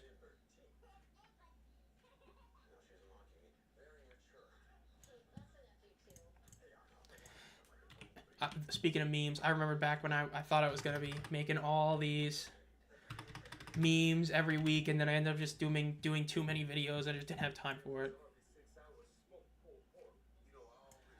Why is it, bro? UFL board closed like 7 weeks ago or something like that. What do you mean? Why is it closed? You're a little late to that one. No offense, but you're a bit late there. Time freaking flies, dude. I'm looking at the comments on the Reddit post for my thing. Good old Callywood, Callywood, great Reddit moderator. Posted my playoff scenarios in the top comment saying, "Wow, we're already at week 7." Maulers looking like the Steelers wouldn't have flown in the 80s for damn sure, for sure. I did like the Maulers color. The purple and orange reminded me of the Frankfurt Galaxy. Now using the purple and orange. I get why they changed it. They wanted to, you know, make it look good for them, all this and that. I don't know, man. It was a classic color scheme to me. I loved it. I was about to look up the exact thing I was already on.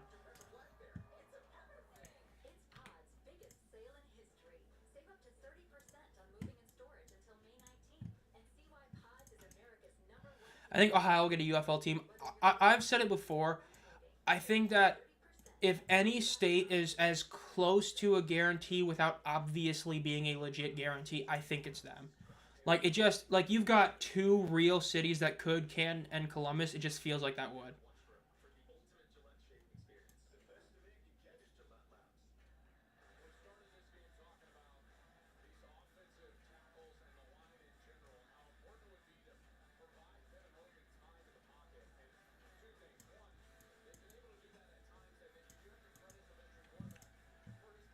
Out of the three leagues, which one of them makes the best uniforms? I would say the AAF. I'd like to say the USFL, but the AAF, just those uniforms popped so much, in my opinion. I love what they did that year. Like the Hot Shots uniform, even the Fleet uniform, the Iron. I know the Iron were like, some might say it was basic with the whole black and gray color scheme. I thought it was really nice. Or silver. I know some people would say silver, but I really like the AAF for sure.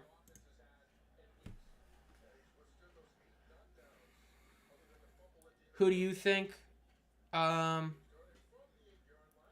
I think the AAF for that one. 2nd and 8 for the Brahmas after the 2-yard rush. What's up, Marvin? I saw you just got here, too. I believe that's your first message this day. I mean, it's been a while. Who do you think are the top 2 leading candidates to be in the UFL next year? I would say Ohio. I know that might be vague. I think somewhere in Ohio and Seattle. 2nd and 8. Ball is snapped. Hogan throws to his left, and he jumped, catches it, but it's only about a 1-yard gain. Because I believe there was some point earlier in the season where Moose said when they expand, they're not going to really care about travel costs, that kind of thing. And so when you're saying that, and people have been wanting the Dragons to come back, I just got that feeling.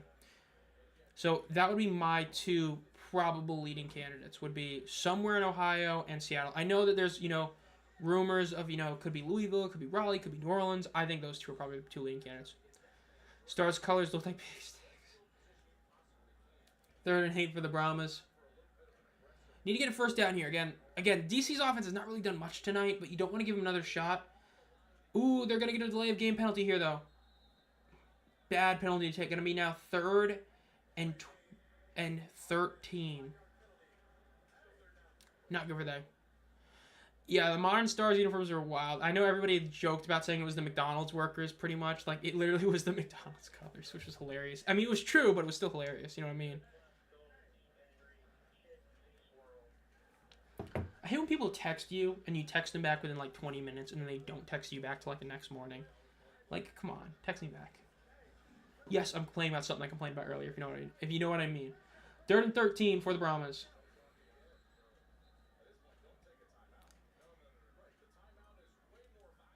And they're calling a timeout here. They almost took another delay of game penalty. Again, that's inexcusable. This is a lack of coaching right here. This is true lack of coaching. You already took a delay of game penalty. You almost took another delay of game penalty, and instead of just taking it because you're not even in the 4th quarter, you used the timeout. So now you're down to 2 timeouts. So if you don't get this first down, you straight up wasted a timeout for no reason. So now you better not be doing no screen pass. You better not be doing no rush. You better be going for it. You do not use a timeout and waste it. I mean, I would say there's that smaller soccer stadium like Highmark. Not Highmark, the Bills play at, but there's another Highmark stadium. That would work for the Maulers because we've seen that a lot of these teams can't even consistently get 10K people, and that stadium holds like 10K. So I do think that's one for them. But I do see it as a possibility they go to Canton because that was a place that they did get legit people in those games. Hogan throws it, but he gets hit as he throws, and it is going to be an incomplete pass. So they waste the timeout, and they still punt it. Hate the Brahmas road uniform, just wear a white jersey.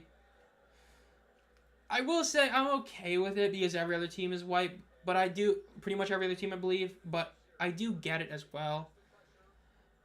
I don't know, it's weird. The Brahmas uniforms, I always kind of go back and forth between how much I like them or not. I don't know what you would call an Ohio team, honestly. I could see people try. I know they were thinking about trying to get the Bulldogs name back, which would be hard to do, but it'll be interesting to see what they end up doing if they do end up adding teams. Do they go with teams from previous leagues? Do they bring back new ones? Do they bring back older teams from other leagues? We'll see. Punt is up. It's going to be returned at about the 43-yard line in DC territory. Return to the 50, to the 45, to the 40, to the 35, to 30. And he gets tackled out of bounds at about the 24-5-yard line. Still a great return right there for the defenders. They should be getting at least a field goal. But the last time we saw a team that should have gotten a field goal, they fumbled the ball for a touchdown in the opposing team. Again, he cuts to the left, just keeps going. Massive, massive return for them right there.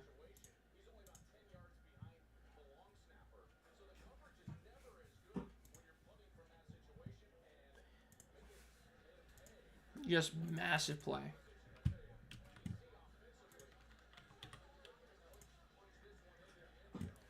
First and 10 for DC. 8 plays in the opposing territory. That's so bad. First and 10 for DC. In shotgun. 2 receivers to his right. Hands off the ball. Abram Smith gets about an 8-yard carry. Great carry for him. Haven't seen a lot of those from him this season. That was a great run right there. 2.5 minutes left in the third quarter. DC is still down 6 points. It is still 12 DC, 18 San Antonio. Shotgun with a running back of Abram Smith to his right. 1 receiver far to his left and 3 to his right. Ball is snapped. Handed off again. Smith cuts to the left, gets the first down, but gets tackled just at the first down. So it is, but there is a flag. Let's see if this is an offensive flag.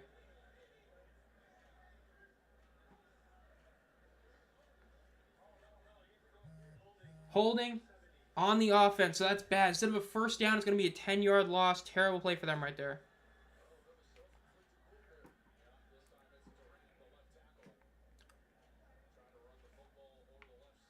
Bad play right there for them. Taking that holding penalty there is rough. Especially when you didn't even need to take... Like, the worst holding penalties are the ones that don't even really affect the play too much, but you did it anyway. That was one of those ones right there, so it's a massive loss for the defender. Instead of getting the first down, you lose it. Hate to see that. 2nd and 11 for DC. Let's see what they do here. Motion the tight end from the right to the left. Ball is snapped. Fake the handoff. Was under center. He's going to throw a deep pass over the middle. It is going to be caught for a touchdown. It is a tie game, 18-all. Massive touchdown for Cornell Powell right there. Great play by the DC defenders. Again, solid pass by Taomi right there. Got to give him credit there.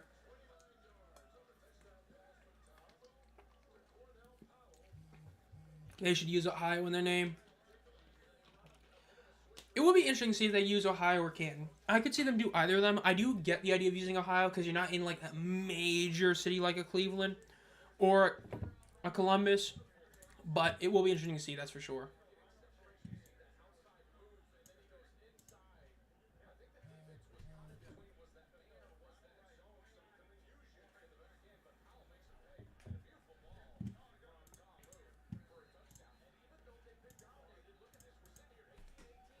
One-point attempt. Again, this team has not been great at 2. One-point attempts have been better.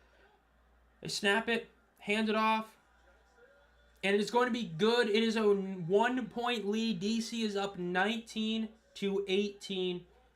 Big play for DC right there, 19-18.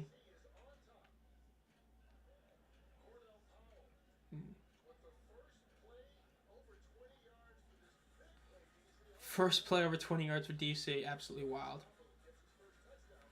Again, big play for DC. They needed that one right there.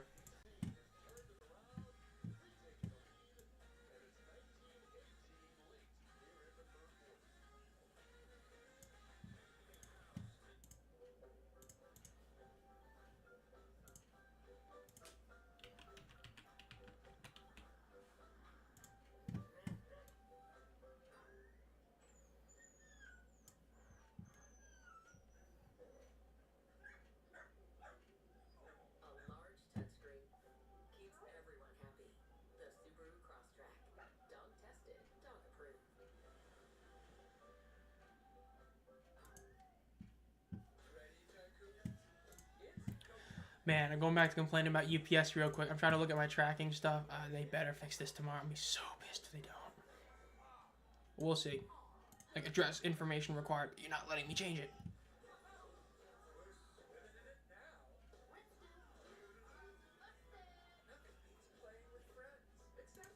Better fix this.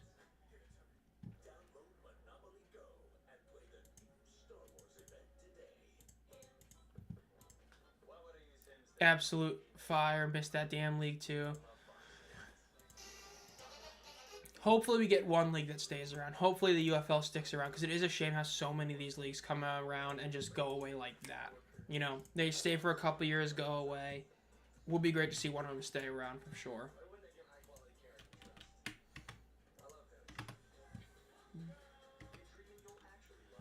And the Cavaliers are going to beat them by 20. Lamau. If the Ohio team is in the UFL conference, could see a major rival. Could you see a major rivalry with the Panthers? I could. That's the one thing, because that's the one reason you would like to see the Maulers come back in that sense, because like they were building that rivalry with them. But you make a team that's within a few hours from another team, like legitimately close to them, you can make a big rivalry. That's for sure. I have not done a ton on the World League of American Football. I really haven't. I mainly did a lot with the USFL. Let me make sure that WLAF is the one I believe I'm thinking of. No, it's not the one. Okay, that's probably one of the leagues I've done the least amount of overall research and knowledge stuff on. Definitely not as much as like the WFL or WLF. I always forget which one it is, or the USFL, obviously. Yeah. If they get their act together, it would be hard not. It would be hard not for them to be around if. Yeah, I mean, hopefully they fix some things. Sacramento Surge, World Champs, great league.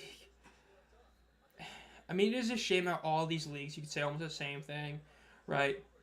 Like the original USFL, they made all these terrible financial decisions, made everybody so broke, and then Trump got all the power because everybody was broke, and they tried to force the NFL merger, backfired, obviously, and failed. The 2001 XFL return is up to about the 30-yard line for the Brahmas, up to the 35. The OG XFL spent a ton of money on it, had like that great first week, and then just tanked in ratings because it ended up being very obvious it was a WWE football product, pretty much. You know, the original XFL.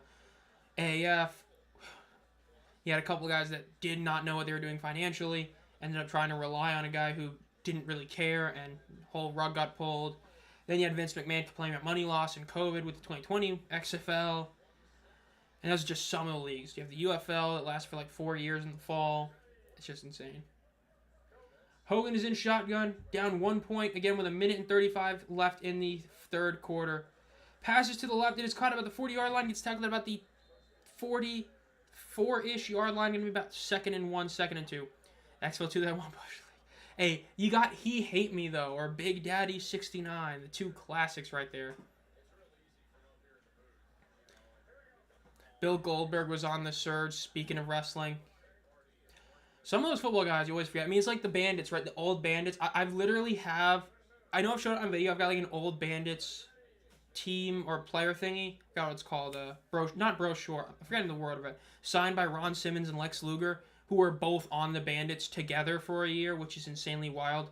Ron Simmons, famous being the first... Again, WWE or WCW is recognized as the first one. So the first Black World Champion when he won it in WCW. Then Lex Luger obviously just got in the Hall of Fame. Really cool to have that. I have a He Hate Me jersey. That's great. That is such a classic. When you think of the OG XFL, you think of the running for the football. You think of He Hate Me. Those two classics. The $1 million game. A couple of good ones. San Antonio Riders is a pro wrestler too. 3rd and 3 for the Brahmas. Hogan's going to run it. And he gets the first down. He slides just about a yard past the first down marker. Good play by Kevin Hogan right there.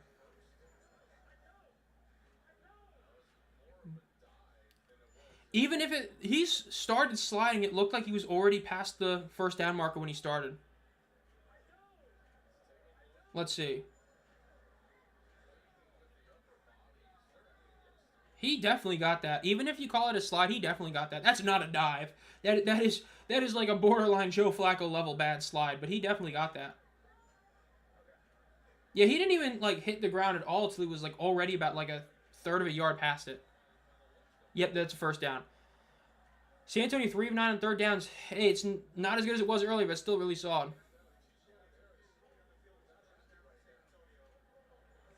Some of the UFL teams need to redesign the Roughnecks showbits almost look alike, the uniforms. Yeah, I mean, I know I talked about it a while ago. Their uniforms are the same. They're the exact same design. They just changed a couple of the colors. Really insane how they did that, but you definitely need to do some change there. Lex Luger, Ron Simmons, Ed Gantner, or Gantner. Excuse me. Proud USFL wrestling alumni. I remember the first XFL game me and my friends had a party. We're convinced it was going to be huge. I mean, that first game when ABC had like that insane TV rating, it just went downhill so fast. I mean, it is what it is, right? That early 2000s time, wild time.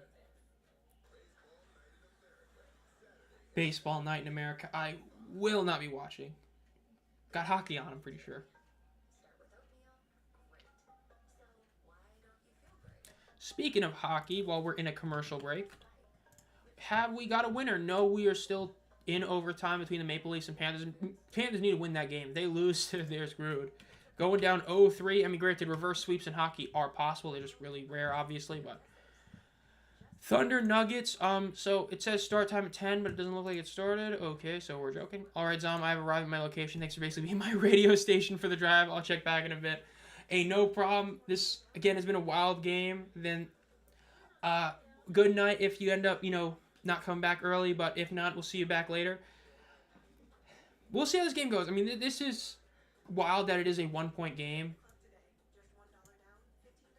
Sometimes my YouTube studio shows it wrong. I thought for a second I wasn't showing something for a while. I was like scared. Cavaliers take game 3. Wow, I'm shocked. They all get healthy all of a sudden and they win. Whoa, I'm so surprised.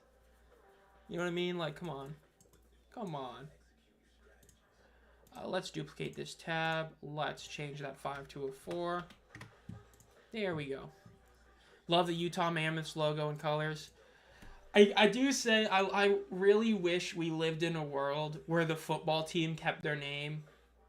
The Guardians didn't go to the Guardians. They went to the Cleveland baseball team, and we had the Utah Hockey Club. I would say that would be hilarious. That would be great, but it is what it is. Back to the Brahmas or poop water. Yeah, this is a choke if they lose. If they lose this is a choke at this point. They should win this game, but it's been rough. Tommy Maddox jersey. That's a classic. You have the XFL Tommy Maddox jersey. Because if you do, that's a real classic right there. I mean, hell, even an NFL jersey is still a classic. But hey, that LA Extreme team got the championship, got the MVP. Forgot who's comeback player of the year.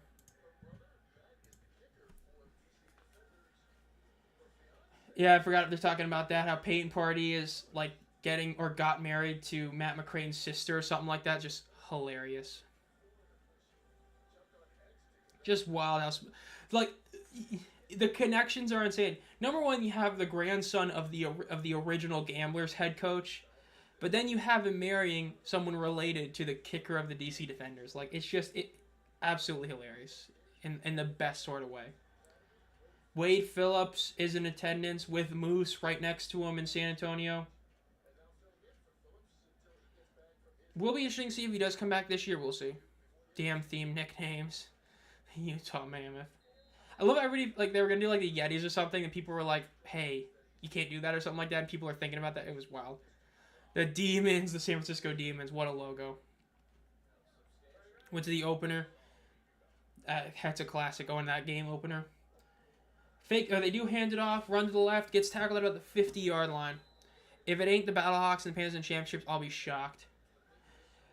The only way I wouldn't be shocked is if it's the Stallions and they beat the Panthers. Because, like, when you have a team's number the way Birmingham has Michigan's, it is tough to overcome that.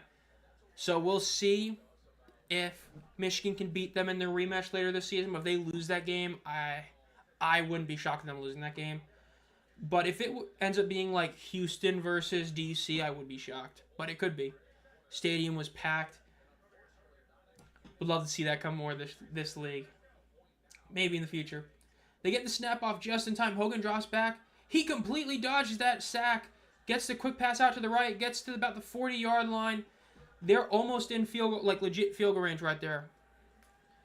Again, Hogan just straight up made the guy miss. He went for the jump, trying to like kind of go for the tackle, go for like the batted down pass. Didn't get anything. Hogan got the throw off. Great, love to see it. Wade Phillips looks okay, but I think it's time for him to retire. We need a young coach to get some experience coaching. Yeah, especially with both him and Wizina having the issues they had. it is one of those questions where it's like, do you even really risk having an old coach like that? Because a coach at that age, the odds of him going back to like the NFL or college are so slim. They hand it off to the right, cuts up, gets about a 5-yard gain. So it's like when you're seeing that, it's hard to look at it and be like, yeah, that's the guy you need for a coach. So I do say that I agree to that, where you just kind of need to like put some sort of limit onto who you get as coaches. Like getting a guy like, you know, a Skip Holtz, like a Kevin Sumlin with the Gamblers. Like those are fine hires, guys that, you know, have been coaches but need another shot. They get to go back to college or something. Young guys, obviously like Party. But guys who are like already past their 70s, it's like, come on. 2nd and 5 for the Brahmas. They snap it, hand it off, cuts to the left, but he gets tackled for about a 5-yard loss. They're going to need to gain something here. There's going to be a long field goal if they don't gain anything here. So, like, it's a great story what Wade had last year, but when you see health, again, we don't know for sure, but we all kind of know it was health issues for Wisenhunt. When you see that happen to 2 coaches, you hate seeing that. And it begs that question that, you know, maybe, yeah, you shouldn't be having all these super old coaches, you know. 3rd and 10 for the San Antonio Brahmas with less than 12 and a half minutes left in the 4th quarter. 2 receivers to both sides of the ball. Running back 2, Hogan's left. Ball is snapped. Looks to the middle of the field. Looks to his right. There is a flag. This is probably going to be a false start because they call the play dead. Yep. False start. They need to gain yards. They're not really in field goal position anymore. They need to get at least, I'd say, about 7 yards. What a wild comment. That is just a wild comment right there. I would welcome back the Demons and those uniforms. Play at the same stadium. Jesus. Like, look at the Chargers head coach. Something happened to him last year. That's what she said. Okay. I mean, GM Harbaugh. He's GM Harbaugh. I don't remember exactly what happened, but yeah. 3rd and 15 for the Brahmas. Got to get at least 7 yards here, I would say. 3 receivers to the right, 1 to the left, running back to his right as well. Ball is snapped. Looks to the middle of the field. Rolling to his left. He's going to throw it to his left. And it's going to hit the dirt. It's going to be an incomplete pass. Absolutely would welcome them back. Yeah, California's such an interesting area because wherever you put a team, you have to expect to get good attendance. That's why I'm firmly against LA for the similar reason what Gary's saying. LA just has so many teams, you're not going to get good attendance there. But San Fran, Oakland, Sacramento, if you really think you can get good attendance there, it's worth it because of the fact that it's just so expensive to have a team there. You have to know you're going to get good attendance. Like, that would be one of those areas you have to get it, but if you know you're going to get it, it'd be great. Definitely a really poor drive at the end for the Brahmas. Taking that false start penalty, losing that 5 yards and 2nd down. Just terrible. Having to punt this ball away, not what you want to see. Return is bounced, and it is going to be covered about the 5-yard line, but there is a flag, and he gets the 10-yard line.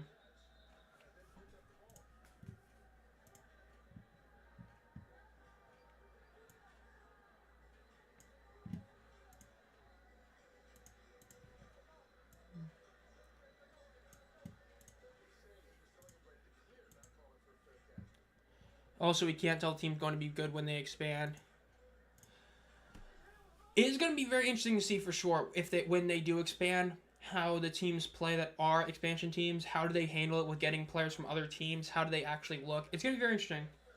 Because you've never seen a league itself like yes, we had 16 teams playing in 2023, but in a single league, we never had that, so it'll be interesting for sure.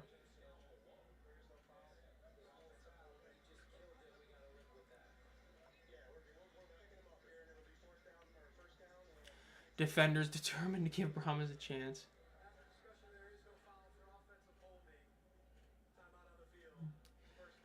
Yeah, this is an interesting game. This is one of those games, like, what hurts is, like, you can't even tell. Again, this game, 6 points are from the fumble from San Antonio, because San Antonio is still dominating in pretty much every stat. About 80, a little less than 80 more yards of overall offense. 4 of 10 versus 0 and 5 on 3rd downs. Way less penalty yardage. They literally have 2-to-1 time of possession. Who is winning? The DC Defenders are currently up 19-18 over the San Antonio Brahmas. So the best way to recap this game is the Defenders initially scored a touchdown within the first 2 minutes of the game, but Peyton Party challenged it. He challenged for an offensive holding, which did get called. And because of that, the touchdown was taken off. They lost 10 yards, didn't score.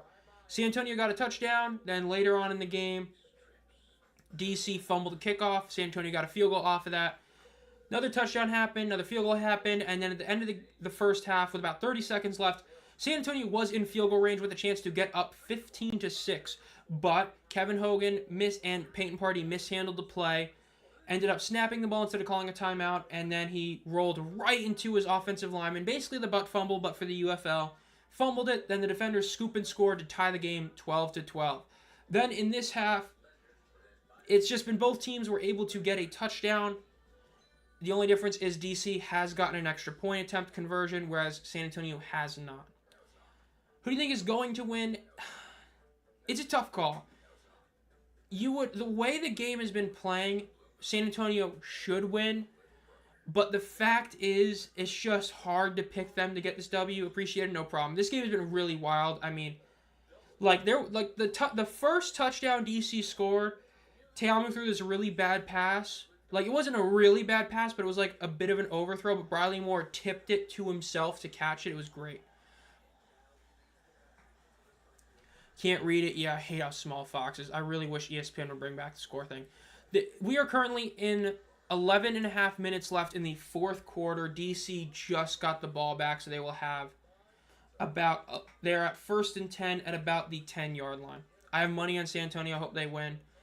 It'll be interesting. I mean, they're dominating in all the stats, except points, obviously. They're down there. They just, like, this last drive, especially right here, since you just joined. I know not you, but I know, like, the one was asking. But they just had a field goal potential drive. They took a bad play where they lost 5 yards. They took a 5-yard false start penalty. Then they were forced to punt it, and that's why we're here. So, again, San Antonio's just been making a lot of mistakes, but they've played better overall, so we'll see if they can get a stop here. Yep, Hogan is a QB1. He's actually, again, aside from that bad fumble, he's looked really good today. Ball is snapped. They run up the middle. It is going to be about a 4-yard gain for the Defenders. Going to be 2nd and 6.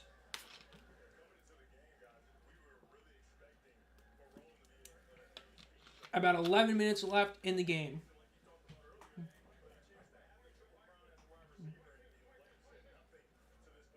Chris Rowland really hasn't done much this game, which is insanely shocking. His MVP chances have dashed away just like Teamu's. 2nd and 6 for DC. 3 receivers to his right. Ball is snapped. They fake the handoff. Quick throw to the left. And he gets the first down. He gets tackled out of bounds at about the 24-ish yard line. Big hit on the sideline as well when he got hit out of bounds. But 1st and 10 for DC. Gonna show the replay here. Helmet hit. Again, couldn't tell immediately if that was first, but I don't think it was like first contact helmet to helmet. But big play right there for the Brahmas. You know, big hit, but overall big play for DC. Got the first down. Bresnahan is still getting treated on the sideline right now because of that hit. Buddy gets up. Buddy gets up. Again, 1st and 10 for DC. 19-18 with 10 minutes and 40 seconds left. Checking on him right now. Probably going to go to the blue tent right now.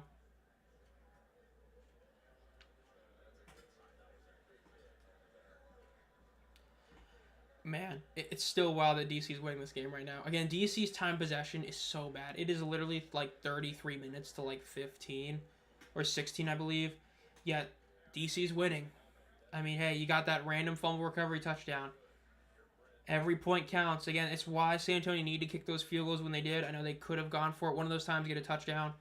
But you got those field goals. That's why you're still close. If you didn't get those points at all, you'd be in a really worse spot. We'll see. 1st and 10, 2 receivers to the left, 2 to the right, running back being motioned to Teamu's left in the backfield. Ball is snapped. Fakes the handoff, throws it to his right. It is a good pass. It is caught up to the 35, the 30, the 25, the 20, the 15, 10, 5. Touchdown DC. Braylon Sanders with the massive touchdown for DC. It is now a 7-point game. There is no challenges left by either team. Absolutely insane. What a terrible play for San Antonio. Again, if they're able to stop DC's extra point, it is still just a 7-point game. So it is still a touchdown and an extra point away from being a tie game. But that's an insane touchdown to give up. Just absolutely no coverage in the back end. I mean, that's just terrible play by the Brahmas defense. Mainly the back end of the defense right there. Insane. MVP candidate, bro. Stop trying to make MVP Teamu a thing. He is not the MVP of the league. He ain't close to Perkins. Longest pass of the season. Anna Brahmas DB is walking slowly off the field. They are going for 1 here. Again, I'm not a fan of going for 1 here. If you're DC, go for 2, make it a 9-point game. Would be huge. But let's see if they can pull this off. If they make it, it's 26-18. It'll be an 8-point game. We suck, period. Yeah, not great for San Antonio giving up that quick touchdown. Because, again, if you have another long drive, you're going to dominate time possession to still lose would be awful. But, again, still a touchdown game. Even if they get this, it's still a touchdown extra point game. Just a little over 10 minutes left in the game, but they're going to go for 1 here. Again, lining up in their weird 1-point formation where they got 3 guys all around Teamu. Ball is snapped. Handed off. And he gets tackled. So it is going to be no good. It is a 7-point game. So again, if you're San Antonio, you end up scoring the touchdown. Do you go for 2 to get the lead, or do you just go for 1 to tie the game? Brahmas eating broken glass. Okay. 76-yard touchdown pass. Such a terrible look for them right there. That's bad play by defense. Panthers did get the OT winner. Of course, it was Brad Marchand. Oh, that's such a classic. Marchand beating the Maple Leafs. That is such a classic. They're just reusing the same script from like 3 years ago. And the Jets are up 2-0 over the Stars at the end of the first. Velarde and Ehlers both scored. Yeah, if the Brahmas end up scoring a touchdown, I would probably go for 1 as well. San Antonio, trusting them to get a 2-point conversion, I don't know about that one. And in terms of, because the main reason is this, because if you force OT against DC, like let's say you get that far, you force OT, DC on 2-point conversion attempts, which is what overtime is, they have been both last year and this year a really poor team. So if you end up forcing OT, in theory, you should beat DC because DC is so just inept at 2-point conversions.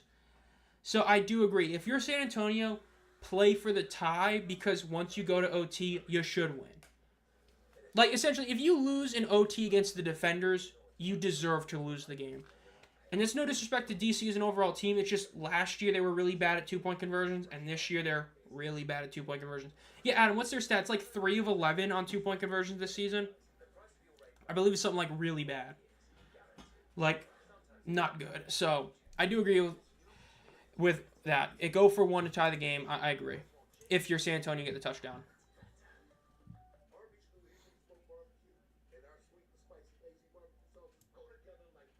Okay, everybody's retweeting the Wade Phillips thing showing up there. All right. We have the meats. Come on, San Antonio. Wild. San Antonio's this. I will say, though, San Antonio were plus 9.5. That was wild, but again, they got to score something here. If you're San Antonio, you have to put up points here. 3 of 13. Okay, so it's even worse than I thought it was. Yeah, so if you go to OT against DC and lose, that's on you. Best way to put it. You lose to DC in overtime, you deserve to lose that game.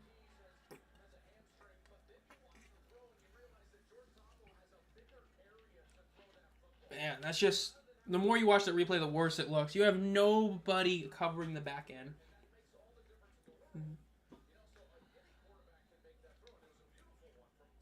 4 of 4 for 127 and 2 touchdowns. That is such a Teamu stat line. Averaging 30 yards a pass in the second half.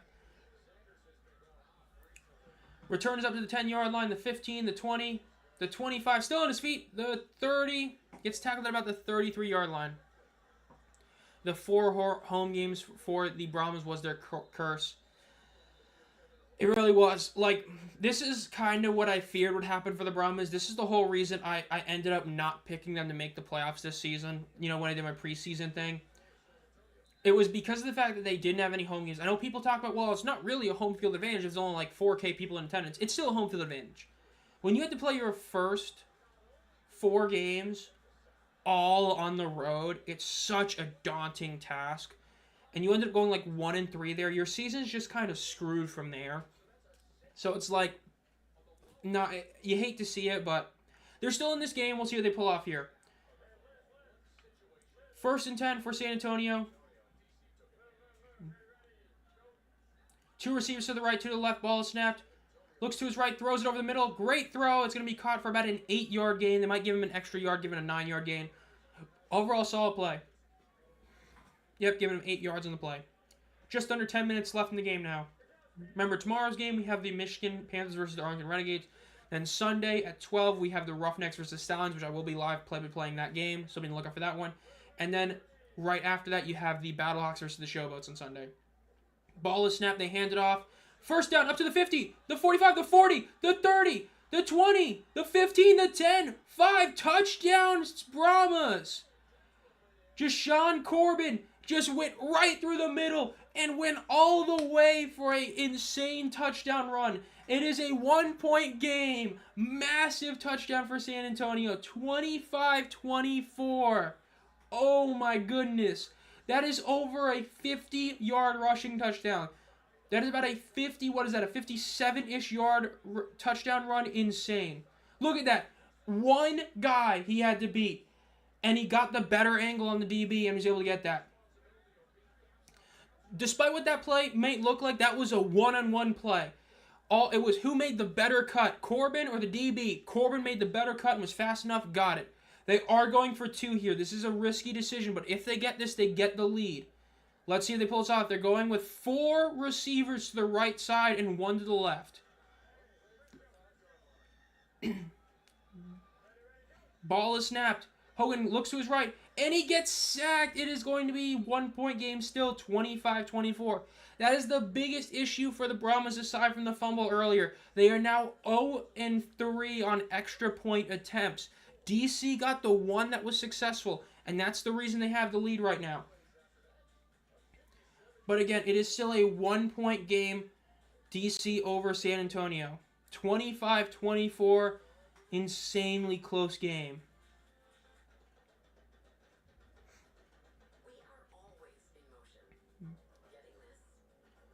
Six split the 5 and the 7. DC 15 sacks on the season. Wild that they're only at 15 when they had like 8 in week 1. Really is. Man, this is a game. Incredible run by Corbin right there. I mean, that was just huge. 57-yard touchdown is absolutely insane.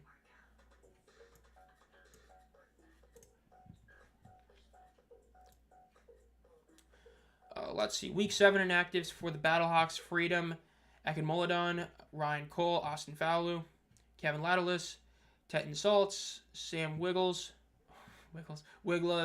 Avery Young. Dude, why do the Battlehawks have so many players with just absolutely wild names? Like, dude, I will say, when I had my Players of the Week, that was first take saying Pieta's name. I couldn't believe I got it that well. First take. Holy crap. Yeah, that was an insane touchdown. 1-point game. Again, if you eliminate the big plays, San Antonio's defense has outplayed DC. But with this DC offense, it's been their whole thing this year. They're just not a good offense. They're great at getting the big plays. That's what they're able to do. So San Antonio needs to get a stop here. There is about 9.5 minutes left. There's still a lot of game left. So it will be interesting to see what that is.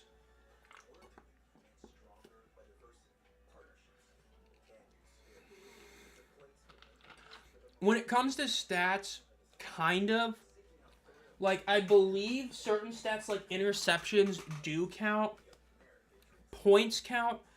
I think everything that isn't yards counts. I believe. I believe every stat that isn't a yard counts.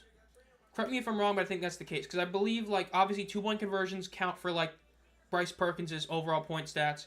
And Najee Harris has, like, 3 interceptions, and one of them was, the game against DC when he got the extra .1, and obviously the one that should have won the game if they didn't blow it.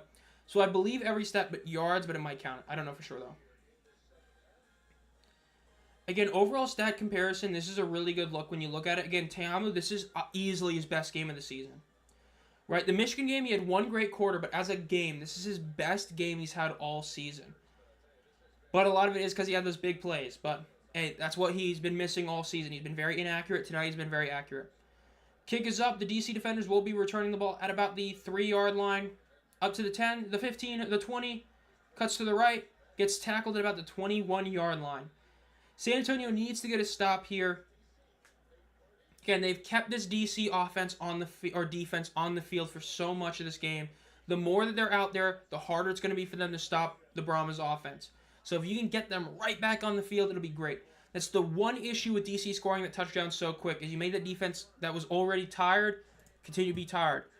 Overall, this game, it is 33 minutes and 39 seconds versus 17:04. Time of possession is still basically 2-1 San Antonio over DC, which is huge. Almost 2-1. First and 10 for DC. 2 receivers to the left, 2 to the right, running back to the right as well.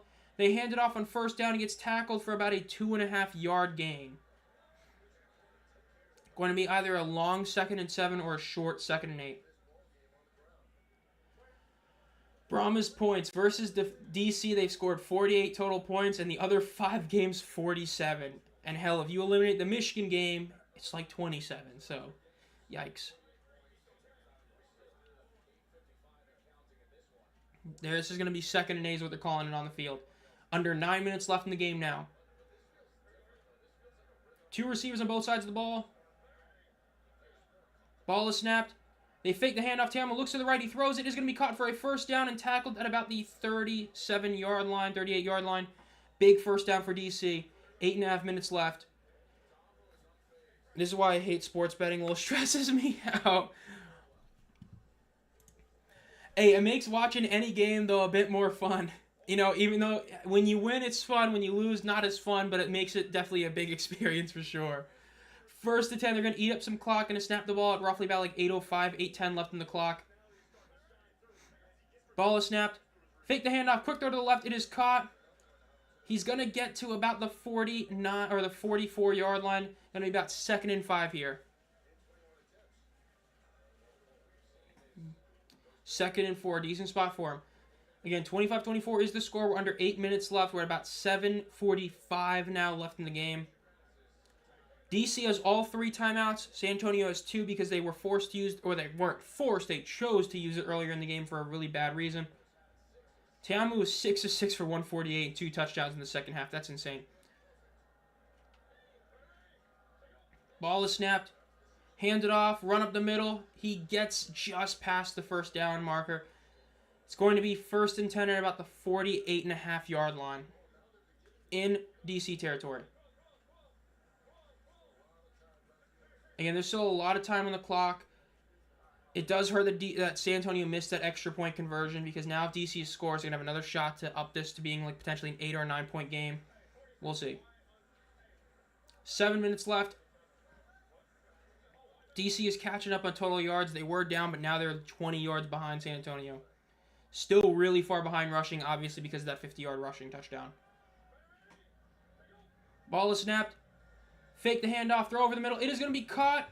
Tries to go for the fumble, does not get it. It is going to be another first down for the DC defenders. A big overall gain. Not good for San Antonio right there.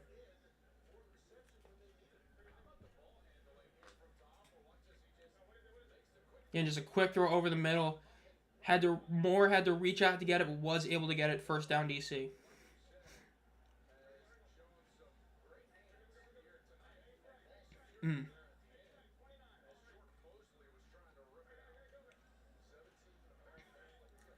Let's see what DC does here. Again, they're going to really start chew clock here. They're down to 6 minutes and 5 seconds left. They hand it off, runs to the left, but he gets tackled out of bounds for only about a 1-yard gain. Really good play by San Antonio's defense. They needed to get one really solid stop on first down. So it's going to be about 2nd and 9. Again, DC's going to try to eat up some more clock, but they do have all 3 timeouts, so they're looking pretty solid in that sense. But a field goal means San Antonio is forced to score a touchdown, but it also means that San Antonio can win the game off a touchdown. So again, if you're DC, you do want a touchdown, but if you have to kick a field goal, you take a field goal. 2nd and 9 for DC. Ball is snapped. They fake the handoff. Teamu rolls out to his right. Is going to be caught. He gets tackled shy of the first down. It's going to be about 2nd and 3 or 2nd and 2.5.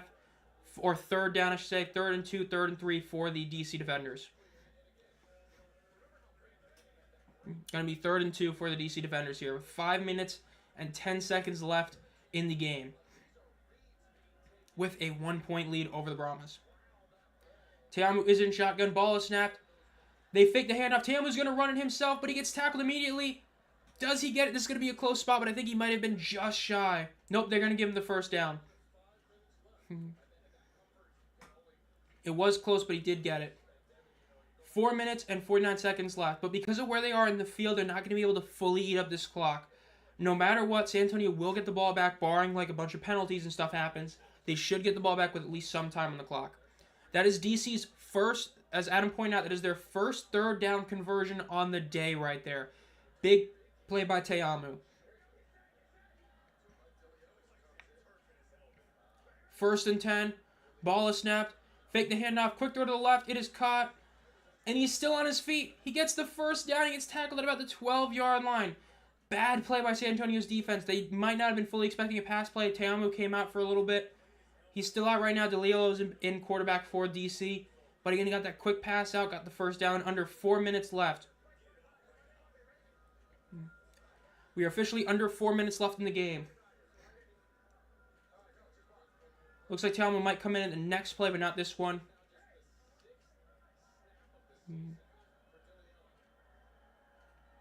DeLillo, let's see what he does here. 1st and 10. Ball is snapped. Handed off. Abram Smith gets tackled for about a 6-yard gain. Still a big gain for them. Going to be about 2nd and 4, 2nd and 4.5 for the DC defenders. Under 3.5 minutes left. Again, remember, DC has all 3 timeouts. San Antonio has 2 timeouts. The UFL is college rules when it comes to 2-minute warning, meaning first down, do stop the clock until the chains are moved. So you get a lot of extra time in the UFL than you would in the NFL when it comes to the under 2-minute drill. This is so far a 6-minute drive for DC. DeLillo is still in at quarterback for DC. 2 receivers to the left. Ball is snapped. Fake the handoff. He's going to run it. He gets tackled for only about a 2, maybe 2.5 yard gain. Going to be 3rd down for DC.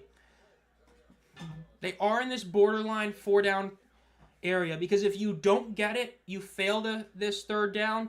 You can eat the clock out some more, go for it in 4th down. And either you're going to force San Antonio to drive a long distance, but they're only going to need a field goal. So you're probably going to kick the field goal. But if you end up getting like 2 yards, it is a choice. So let's see what DC does here on 3rd down. Again, they should be able to kill this clock to the 2-minute warning unless San Antonio calls a timeout. Brahmas are canceled. 3rd and 3. DeLillo is still in a quarterback. Gets the snap. He's going to run up the middle, but he gets tackled for a 2-yard gain. DC is now at a very questionable area. Do they go for it on 4th down? Or do they kick the field goal? This is going to be a very, very big decision for DC. If they get the 1.5 yards, 2 yards for the first down, they can get a ton of time off the clock. If not, they kick the field goal and they get the 4-point lead, but then they allow San Antonio to potentially win the game. They're going to have the 2-minute warning to make this choice. This is a very tough decision for them. Let's see what the official attendance was. Official attendance is just under 10K. Again, not 10K in attendance, but overall, big drop-off from last week. Not too shocked. Quote tweet. Not shocked by the massive drop from their last home game. What sucks to see is that this is worse than any game last year or last season. Which is true. Last season, their lowest was 11,000. So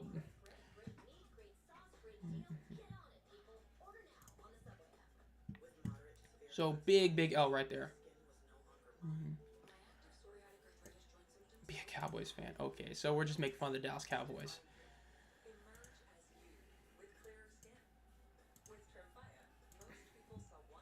That's a joke, by the way, lol. Hey, if you see King of the Hill, it sometimes works, right? Do a little squib kick, whatever it was, and that episode is great. I'm gonna prove the bad, bro. I mean, it's gonna be interesting. Because again, if you're DC here, you go for it in 4th down, and you get it. You can almost just fully end the game. Not fully end it, but you can get pretty damn close to ending the game. But if you fail, yes, San Antonio has to drive a huge length, but they only need a field goal to win it. If you kick the field goal, you're going to give the Brahmas about 1 minute and 50 seconds to score a touchdown to win the game. So this is a very bold decision. If you fully trust your offense, you should go for it here. And it looks like they are going to do that. This is a very bold decision. If they don't get it, San Antonio is going to have a very good opportunity to win this game. Because of the fact they'll be able to kill the clock if they can get into field goal range, and that's all they'll need is a field goal, not a touchdown. Again, there is a chance that DC is just going to try and draw them off sides as well. So if you're San Antonio, you can't jump. So if you're DC, unironically, I would do, if you're going to go for it, I would do a play-action halfback dive here.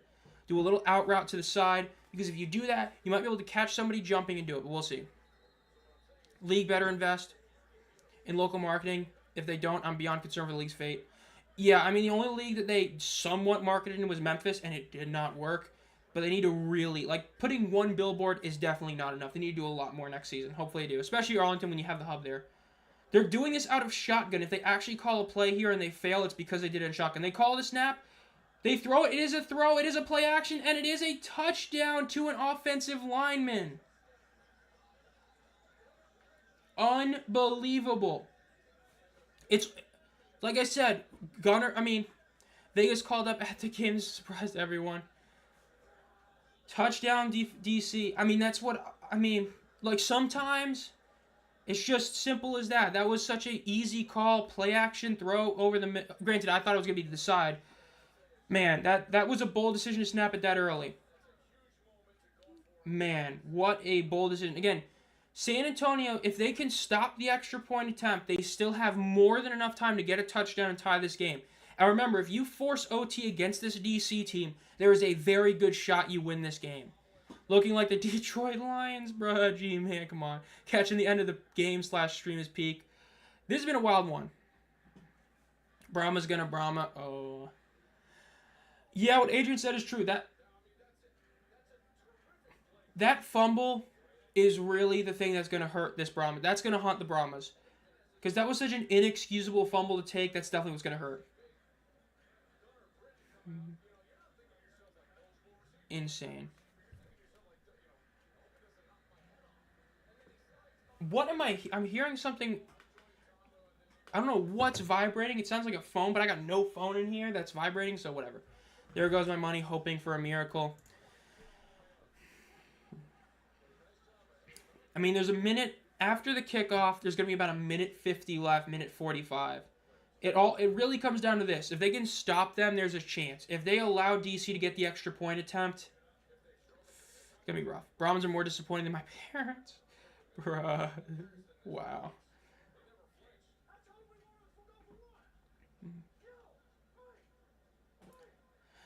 Shannon is not happy right now. He's trying to say he's going for 1. I will say, if you're DC, I'm honestly not a fan of this call. If you're trying to win, you just played to win the game. You just did a 4th down attempt. You should be going for 2. You go for 2, you make this a 9-point game. You make this insanely difficult for San Antonio. Instead, you're going for 1. This seems like such a backwards play considering you just went for it on 4th down. So again, even if you get this, San Antonio just needs a touchdown and a 2-point conversion. Not a huge fan of this call by DC. Let's see if they get it. Teamu's in shotgun. I mean, if they get it, they get it, but they should have gone for 2 here. Ball is snapped. Look to the right. They throw it. It is going to be caught. It is good. So it's a 7-point game. And it is Chris Rowland. But again, or not Chris Rowland, my bad. But again, if you go for 2 there and you score, it's a 9-point game. You forced San Antonio to go for 3. Instead, you get the 1-point conversion. It's just a 7-point game. Or 8-point game, my bad. I keep saying the wrong thing. An 8-point game. So, they just have to go for 2. I'm not a huge fan of that, but we'll see. Hughes playing for QB right now. It still is Kevin Hogan. He's still been solid. It's just a matter of that fumble earlier is what's going to cost this team. If they lose the game, it's because of that fumble. Because losing the 6 points there was not good. Joe Klatt's talking about you like going for the 2 there. Should have gone for 2 there for sure.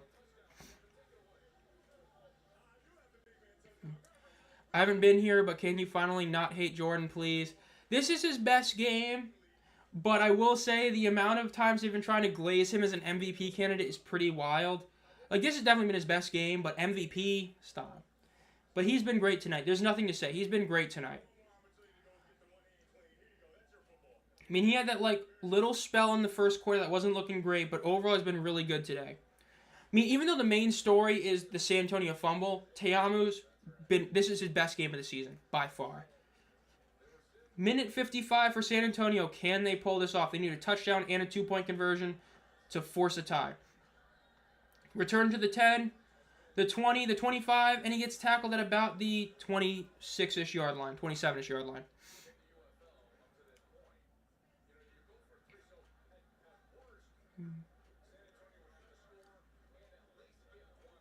Yeah, the announcers are talking about what I was talking about. DC should have gone for 2 there. That was a bad decision to go for 1.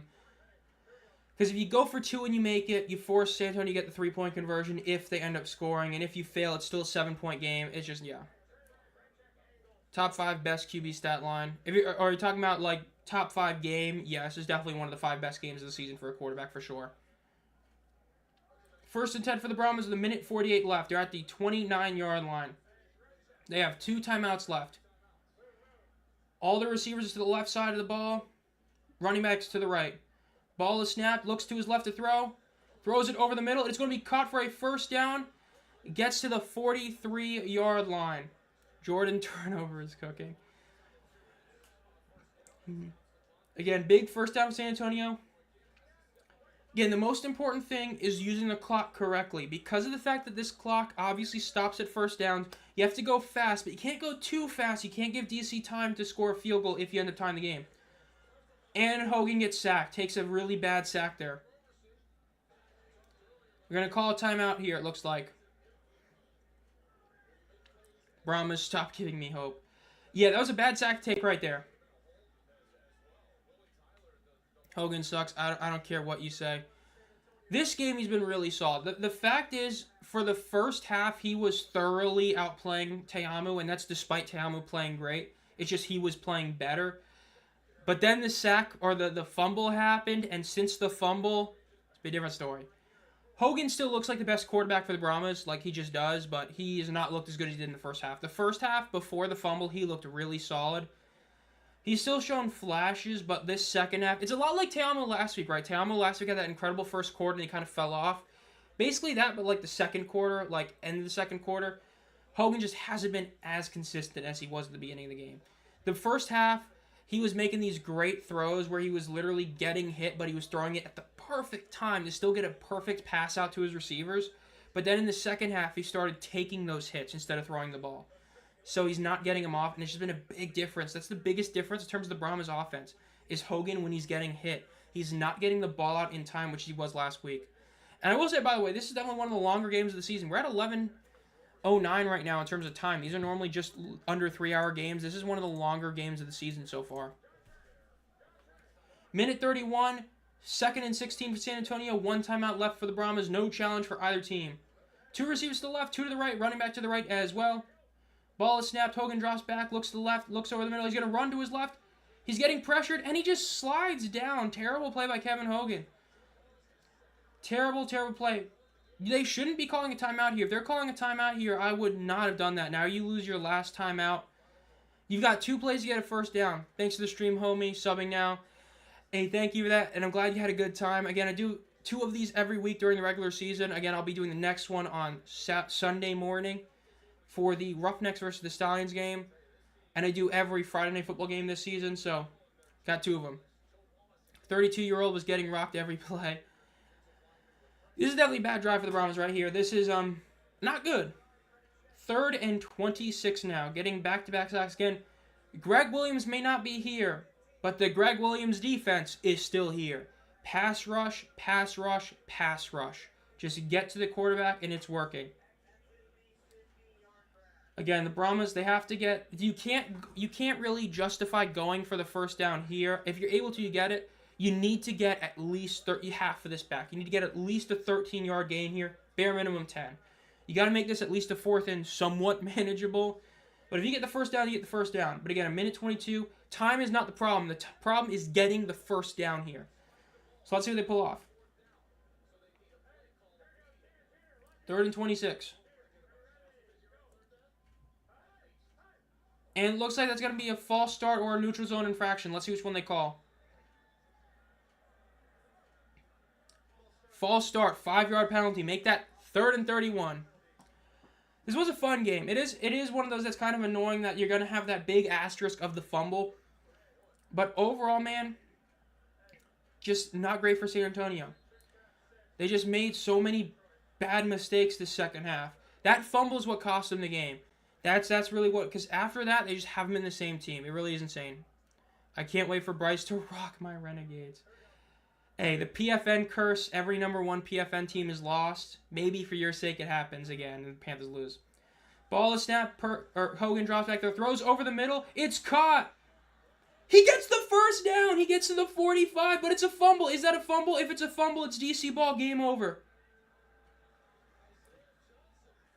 Unbelievable. They got the first down, but he fumbled the ball and DC got it. That's the ruling on the field. Ruling on the field is a fumble, DC ball. Unbelievable way to end the game.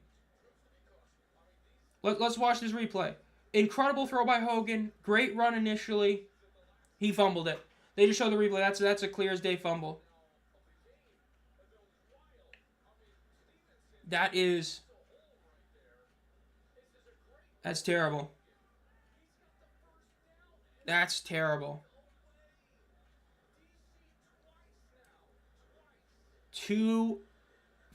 The fumbles are the story of this game. The fumble before half, the fumble before the end of the game. 2 fumbles are what's going to be the 2 biggest talking points of this game are the 2 fumbles in Te'amu. Insane way to end that game. I mean, that is just an absurd way to end the game right there. That is just...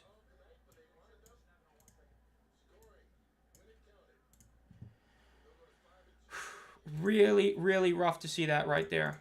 That is this sums up the Brahmas season. It really does. That is such a bad way to end. That is such an awful feeling to end. Yikes. Not. Well, 3-3 to start the week. Wild game. I mean, the way this game played out is pretty much why I picked that this would be a game where the Brahmas would keep it within 10 but lose.